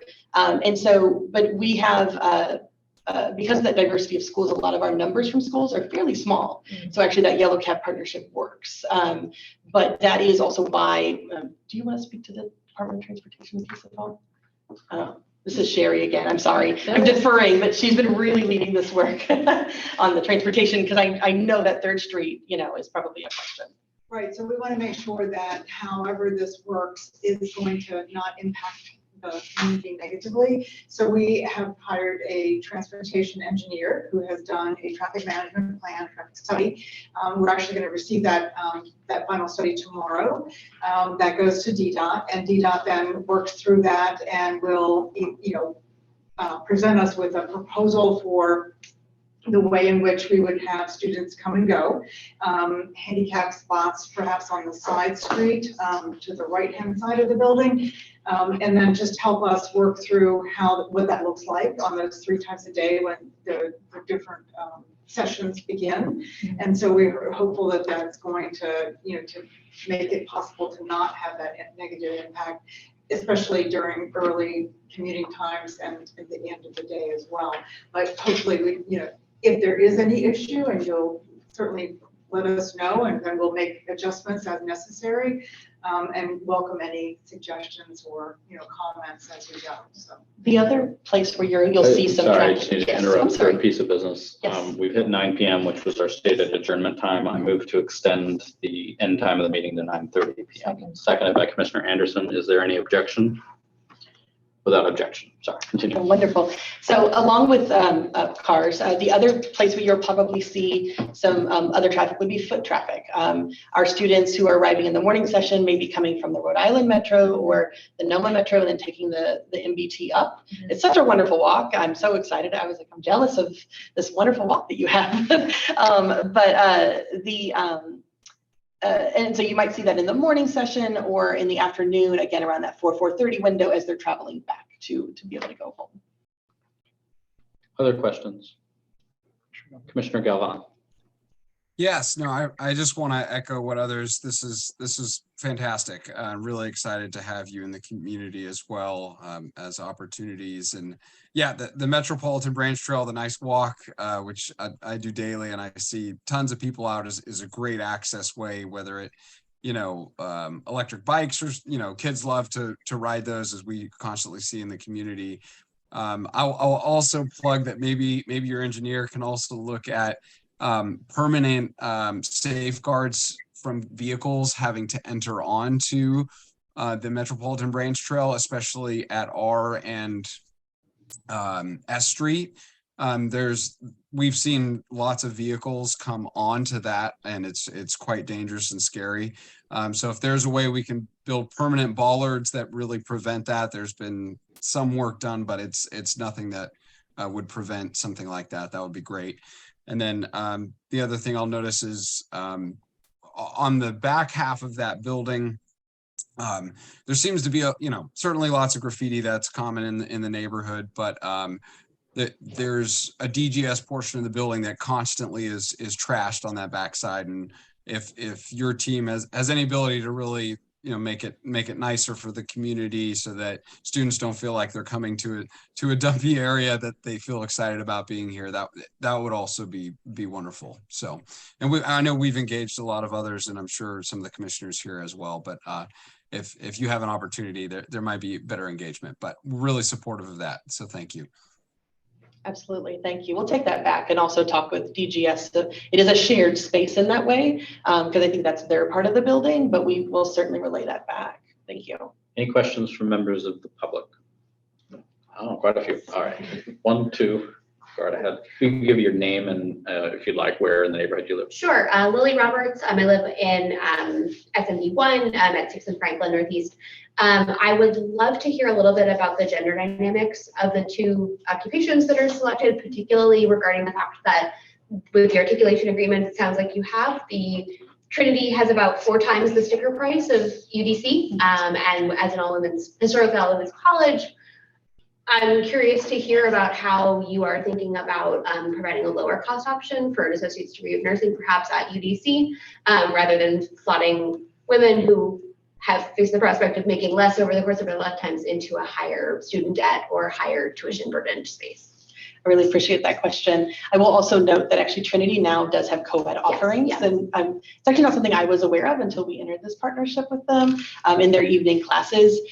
They also do have a lot of supports for students, specifically DC local Native students as well. The question you bring up is a really important one, right? Especially because these two areas, IT and healthcare, are already very gendered in the workplaces that we currently exist in.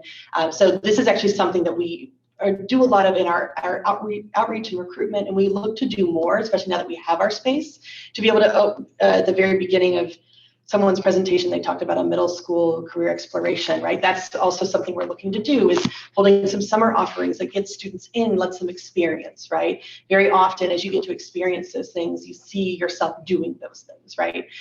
So that's one of the ways that we do that. We also really are intentional about how we both talk about and what images we are also showing, as we're talking about cybersecurity and talking about healthcare. The speakers that we are bringing into our spaces to talk with our students, the experiences we're having as our field trips out in the field too, and making sure we're always keeping that in mind to make sure that we're really making sure students are seeing themselves reflected as much as possible. And then we are also building more articulation agreements. They're coming down the pike, but until that ink is dry, I can't really say it yet, but there are more to come. And UDC is one of those in the healthcare spaces. They've recently regained their nursing programs accreditation, as well as others in the DC region.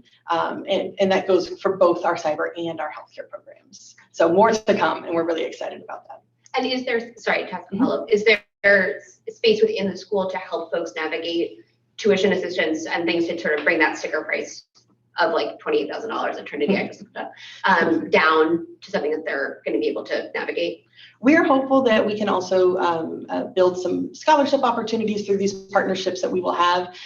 When we put these boards up, which are back here, I'll do it at the end, we actually have a career center. And we intentionally built that space there. And we could have put another classroom, we could have done other things, but we wanted to have a space, and it also has a lot of intimate little settings where you could have small counseling sessions. The visuals that will be in that space will be really important. We have 2 student success advisors that all have both career guidance experiences, as well as the college application process, admissions, and things like that. Because at the end of the day, one of the things that I love about the ATC is, too often we always think college or career, right? There's no and in the middle there, but it really should be and, right? No matter what path you take, we are all eventually going towards some kind of probably career, including if that career might be as a professor, right? Or in education. But it's just a matter of what path you take to achieve those goals for yourself. And that's the kind of messaging also that we really think is really important. And it really blows up that either or concept and really takes it as an and, because it really is hand in hand. Yes, sir. Hi, Jaira Aki, Eckington resident. Just a couple of questions. So you've already had an instance of doing this program with, I think you said 90-something students. What was the student success rate? And for those that weren't successful, do those students have the ability to continue the program for another 2 years if they started in 9th grade or in 10th grade? And do you have an extension capability for them? And then also, now that you've grown to, or you're expecting to grow to 200 students, are you currently hiring experts in the city or locally to be able to support this program, or are you looking for volunteers within the cybersecurity or nursing field? Yes, okay. And if I don't answer a part of that question, please tell me, because those are both really great ones. The first one about our student success outcomes. So it's a 2-year program, so we're still in the middle, but of those 96 students, we ended the year with 73 finishing both courses. And there was some of that drop off. However, when you get into the analysis, because I'm a data person, and I want to know, right, if a student isn't staying with us, why? And over 75% of those students, it was not really any reason from kind of their experience in the program. It might have been family things, you know, different things like that that maybe caused them to step out, or sometimes they did choose. You know, one student was like, I made the baseball team and I love this, right? We want to also encourage students to choose their passion, but we also want to keep them in the program. You know, but a majority of those students really, it wasn't through their experience in the program. I'm hopeful that we're going to carry the rest of those students through to the end of completing our program in May.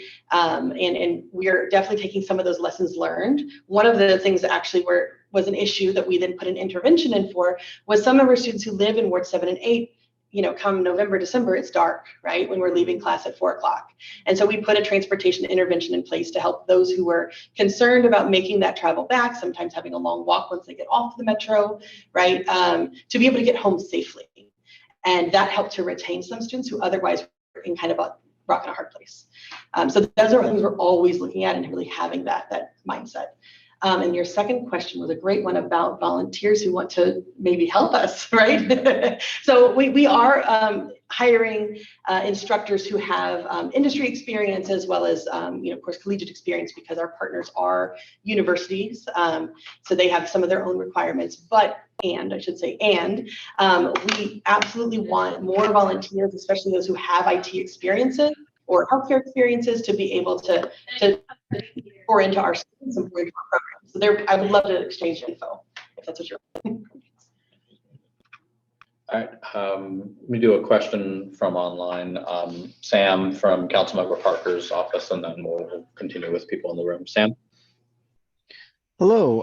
Yeah, I'm excited to hear about this program, and I'm just curious, I heard from the commissioner, I was messaging him that it's just the second floor that you're using. Is that correct? At this time, yes, that is what we're renovating. So students, when they enter the building, they'll immediately go upstairs. We'll have an elevator to get them up to the second floor. But we do hope in future years to have additional funds to be able to renovate the first floor and the third floor, which is what we will really need in order to expand, right? And we want to ultimately expand and increase more seats for students to be able to participate, right? So that's where we're at the moment. And who is your actual, I know it's government owned, but who is the landlord? Like, what is the DGS, isn't it? DGS. Is it? Yeah. Department of General Services. Oh, so you're directly leasing from DGS? Yes. Yeah. So they did government buildings kind of all across DC about 2 years ago, and landed on the Penn Center as kind of the prime option. Pick the best neighborhood in the city. Well, I'm seeing that. So, but we do have some additional conversations happening about, as we grow and maybe expand, maybe duplicate this model in other parts of the city, where that might be located. But yes, it was the DGS portfolio, I think, that they were using to find a space. All right, further questions? Yeah. Hi, Sam Swiller. I was a resident of Ward 5 for 14 years until recently. I'm actually speaking as a Gallaudet employee. I wanted to know, are you set up to have deaf and hard of hearing students? That's a great question. We do provide wraparound support. Those will usually come from the home high school where the student is enrolled. But there would be we haven't had any students enroll yet with a deaf and hard of hearing. However, if they have someone who comes with them to interpret or anything like that, they could absolutely do that. We would certainly accommodate, but that's a great question. Yeah, I just would follow up with, first of all, I think this is an amazing idea. I really commend you. So the field of computer science, less so nursing, is very visual oriented and extremely accessible for the deaf and hard of hearing. Yes. So we have a K-12 program. We don't really fit within whatever buckets of being a charter school, a public charter school, or public school. I don't know how we can make an exception, but I would love to communicate this program to some of my colleagues at the K through 12 program and let them know about it. I would love to have a conversation. Right. We're always looking for, ways. There's certain limits, but I ignore them all the time because I want to find a way to yes, right? And so, there may be things that may prevent somewhere down the line, but I want to have that conversation first. So that would be great. I'll send you an email. Yeah, that'd be great. Any other questions? Last question, Ms. Keating. Okay, just a couple, they're short though. Is McKinley Tech, our high school right here, included in the list of 11? Also, we are fortunate to have a lot of schools right in Eckington. I'm an Eckington resident. And I know the mayor is always looking for opportunities for after school evening programming for our teenagers. I think residents of this community would be excited to have those types of opportunities, and whether it's now or in the future, if you guys are thinking about that. And then a small thing, but kind of is on the minds of a lot of Eckington residents, is working with sanitation. They have removed a lot of our public trash cans, and that part of the city right there tends to collect a lot of trash. So we have been trying to encourage replacement of trash cans, and so that's just something to maybe put on your radar. So the last piece, thank you. And I know I saw Sherry taking notes on that because we are meeting with the DGS's sanitation department. I don't know what it's called exactly. Very soon to be talking about some of these things. And so I know I've been harping on them a little bit, and Sherry knows of, what about the front here? Can we cut some of the bushes? And, so we want to make sure, one, that we're good neighbors. And so that's why I'm making myself very accessible, and the same to everyone else as well. And two, I think that if they're, you are seeing, trash and whatnot, right? I would like to work toward, again, a yes on figuring that out, or whatever advocacy we can share ourselves, have our students share their own voices, right? Toward getting the trash cans. Your first question was about McKinley Tech. I'm actually meeting with them on Monday to have that conversation. So one of the things that's really important to us is that we're not duplicating programs that are happening inside schools. And so there are some schools that they maybe don't have the health science program, but they have cybersecurity. So they only open it up for their health science, right? Because again, this is about opening up equity and access, but not duplicating effort. At McKinley Tech, they have really strong some IT programs, as well as a biotechnology program that's really amazing. And so we're having that conversation. Is there space for them, because they can just walk down the street, right? To be able to take some courses, or is it a duplication of what's already happening inside their building? And the second question I forgot. After hours programming, maybe in the future. I want to work toward yes. We would have to we have to, of course, have security of our building, and that costs funds. Right now, our security only covers the time of the school hours that we're operating, but we can work toward thinking what that would look like. Because again, if we have a space, I personally, as the leader of the ATC, really want to make sure it is accessible, of course, within the bounds of everything that we can do. And also, I just want to say, I'm so excited you guys are here. Thank you.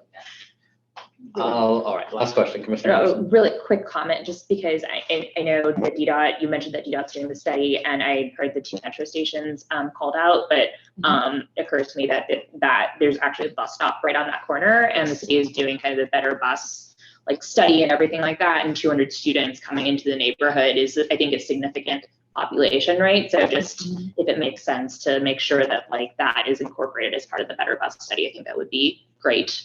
That's an excellent point, because I think it's the P6 that drops right there. Right, yeah. And I know when I was mapping from our participating schools, and Right. There's some schools where students, they can get on the bus for 2 stops, but they have to walk 15 minutes on either side, Right. So thinking about that would be great to figure out. Great. How can people learn more about this project if they want to? So we do have a website. There's not a lot there yet, but we're building it. So if you go to careertechdc.org and then /ATC, I know. So because we are a part of the broader career and technical education offerings happening across DC in almost all of our public schools, as well as many of our charter schools, from starting in the middle school years all the way into high school and post-secondary. We are just one part of that whole ecosystem. So that's why we're on their website. But you are welcome to take a picture of the business card. I only had 3, actually. These are my last 3. I got to reorder. But you're welcome to do that and reach out that way as well. Great. And if someone can drop it in the chat for folks online, I'm happy to do that. Thank you, Ms. Zimmerman. Thank you. Thank you. I want to keep us moving along. Item 13D, presentation from 1941 Second Street. Commissioner Sani, are they here or online? I thought you had added that one. Oh, I added, I think that was Did I do me. that wrong? Either I'm sorry, Elizabeth Commissioner. Stewart or Bert Meekins. Sorry. Elizabeth. Oh, hold on. Separately. Okay. Last call for presentation from 1941 Second Street Northeast. Okay, moving on. Let me know if they show up. We have one more from 13, item 13E, BOEE. Ms. Leahy, I'm really messing that up. I'm sorry. You should be able to unmute yourself. Hello, everyone. Hello. This is Juana from Department of Energy and Environment. Thank you so much for squeezing me in. I wanted to share with the community a survey we have out on DC sustainability plan. So DC has had a sustainability plan since 2013. It's been updated once and it is now due to be updated again. It is the only plan that DC has that addresses environment, equity, and economy all together. And it's very much a living, breathing, implemented plan. So we have an annual progress report that folks can look at to see how we're doing on all the actions in the plan. It's one of our main accountability tools. And so the update that we're doing to what will be Sustainable DC 3.0 is focused on enhancing how the plan addresses climate justice, economic justice, and racial equity. And as I mentioned, there's a survey available. It closes August 13th. So I will put information about that in the chat so that hopefully it can be included in the notes. We're hoping to hear from populations that are typically underrepresented in city sustainability efforts. So that includes people with low incomes, people of color, youth, seniors. And we also put out flyers at the Harry Thomas and Edgewood rec centers. If folks are passing through there, they can pull up the survey on their QR code. We've been doing some in-person engagement, and we will be at the Anacostia skating rink this Saturday. So mainly wanted to encourage folks to take the survey as a way to give us their input. Our offices are right nearby in Noma, so I will also put my contact information there in the chat to share with the notes, and happy to answer any questions. Thank you. Questions from commissioners? Questions from members of the public?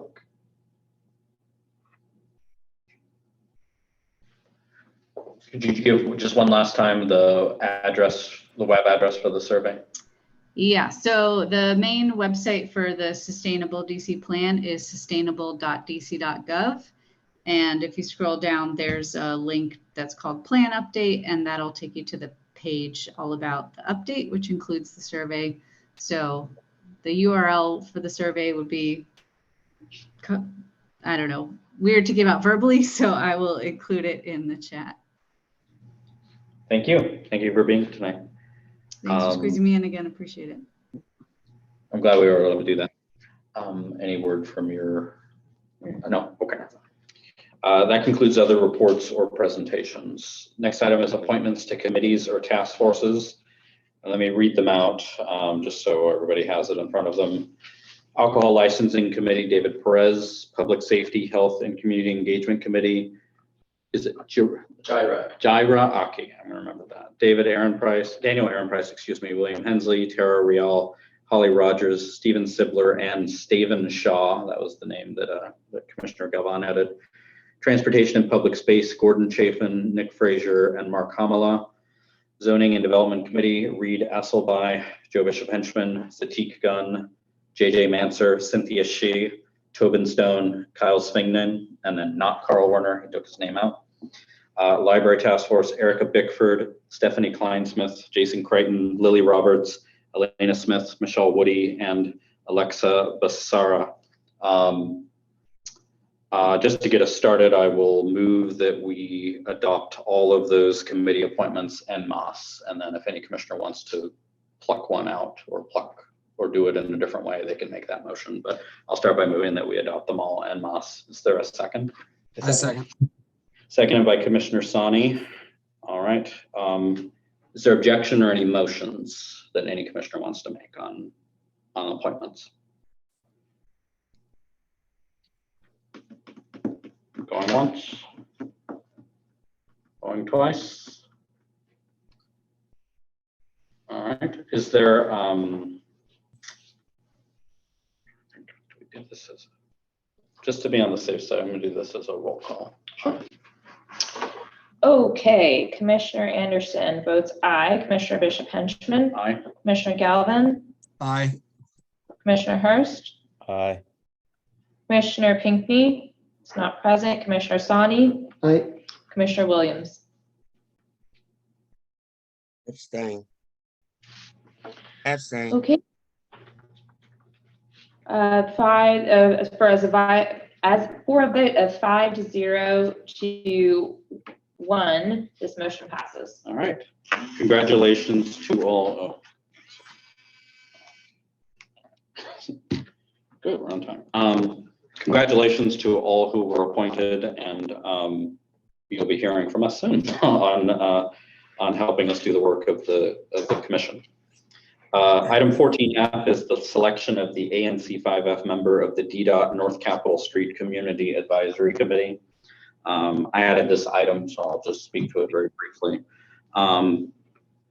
This is a big project that DDOT is just getting started with. I think I did mention earlier, kind of phase 1 is signage and some restriping. There will be a side project on what to do, if anything, with Lincoln Road. And then phase 2 will be kind of broader discussions about what to do with the corridor generally. They've had some very good public meetings, which we have a very strong Eckington and Edgewood presence at. I think it's important that we as a commission stay engaged on this. DDOT is directing chairs of all of the ANC commissions to appoint somebody. I didn't think it appropriate that I just named somebody. I think this should be something the whole commission discusses and decides, because, I would be surprised if there's anyone in this room that does not interact with North Capitol Street at some point at least on a regular basis. And I think it's important that we are kept up to date on the progress of that and making sure that the feedback of Eckington and Edgewood residents is going into their deliberations. Can't all be about Bloomingdale and downtown and other parts of the city. So that was a bit about that. And I know some commissioners expressed interest in being participants or being our members. So I was worried that no one would step forward. So I'm glad that some have stepped forward. But I'll kind of leave that to commissioners to speak for themselves or to speak for other commissioners on that. I do think it is important that ANC 5F is represented. And I'm glad that I think we will be. So I'll just kind of stop there. And I don't know if anybody has any questions before we can go to nominations and see who's interested. Question from Commissioner Sani. Yes. So the role of the commissioner or whoever we appoint to that committee, their job is to basically be the voice of 5F in that said. Is there any process by which they're supposed to collect feedback from commission or committees that might be engaged, either public spaces or transportation committees, to circulate up, or is there is it just kind of just a person on this committee acting on behalf of a general question? That's a good question, and my honest answer is I don't know. I think it'll be whatever expectation we set as a commission, and whatever the person that we select ends up doing. Other questions? All right, seeing no further questions, I will first have to note that it's 9:30 p.m. And so actually, for the first time ever, we have hit our standing rule that requires adjournment unless we extend time. So I will move to extend for another 10 minutes because I think we're almost there. Seconded by Commissioner Anderson. Is there any objection to extending adjournment to 9:40 p.m.? Without objection. All right.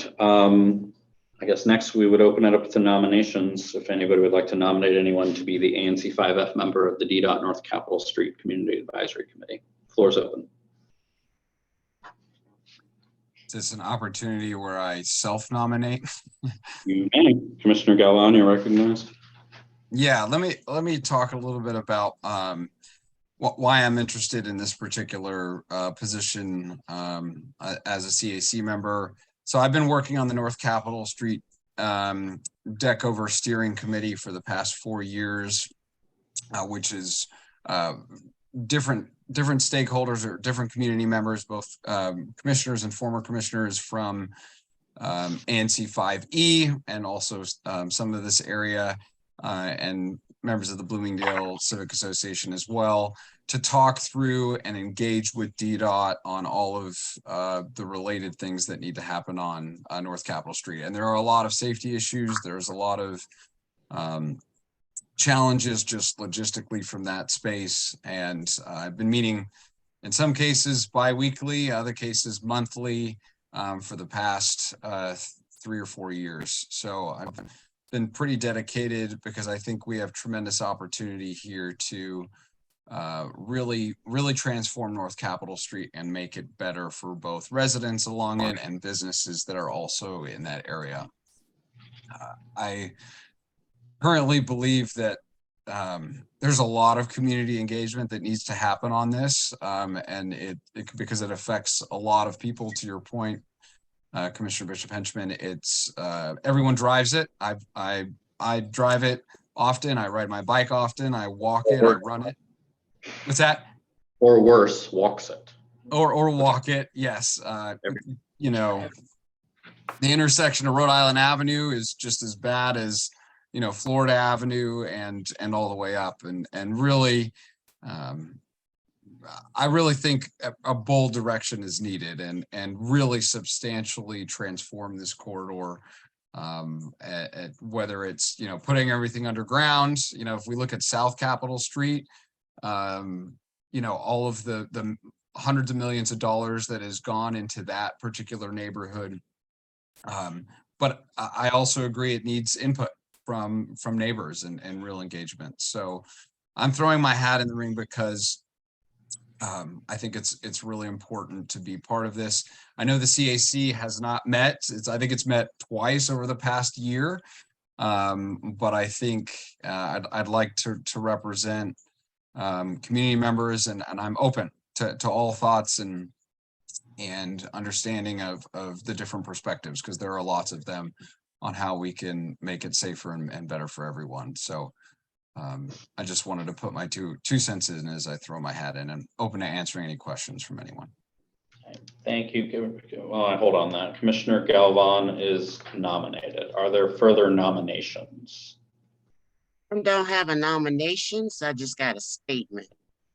Being one of the 2 commissioners coming from 5E, there's already a committee for North Capitol Street. There's a study supposed to be taking place to revamp North Capitol Street. I can get you that information so that y'all can be a part of it. As far as indicating to start one, that's unnecessary. It's already begun. This is that project. DDOT has asked for community representatives to help advise that particular project. And this is one of the 15 seats on that committee.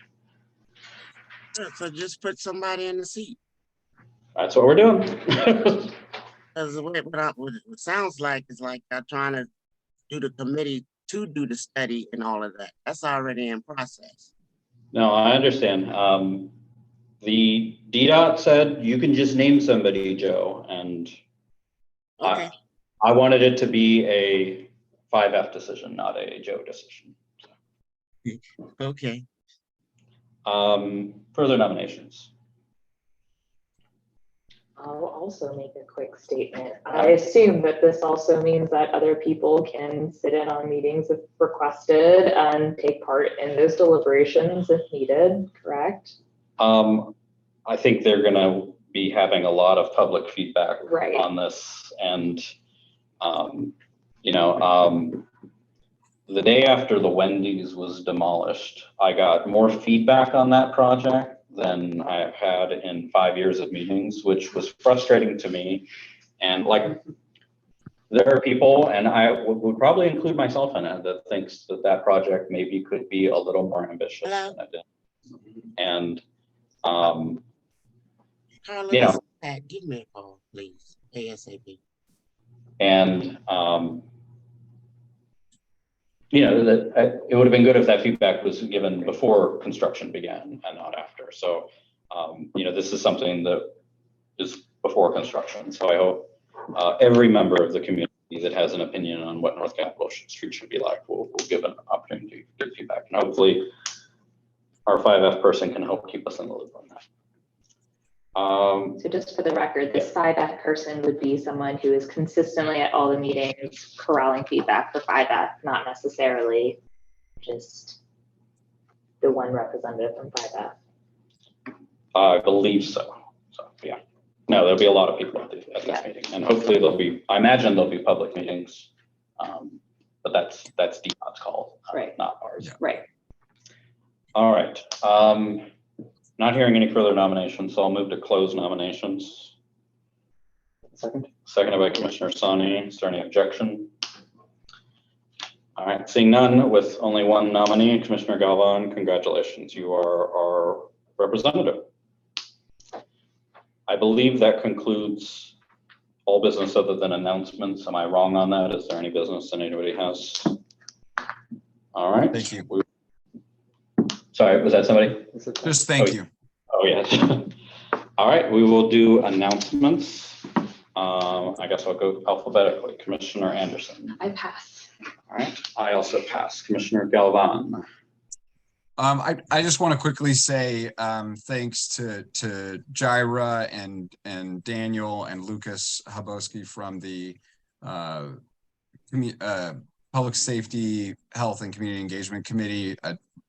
Jaira has done a great job helping, sending a well-crafted email out to all the different stakeholders for the Public Safety Town Hall. And Daniel's really taken the lead as well. And I can't do this without all the help of volunteers. So I just want to say thanks so much for them. And that's all. Thank you. Commissioner Hurst. I will pass. Commissioner Sani. I will pass. Commissioner Williams.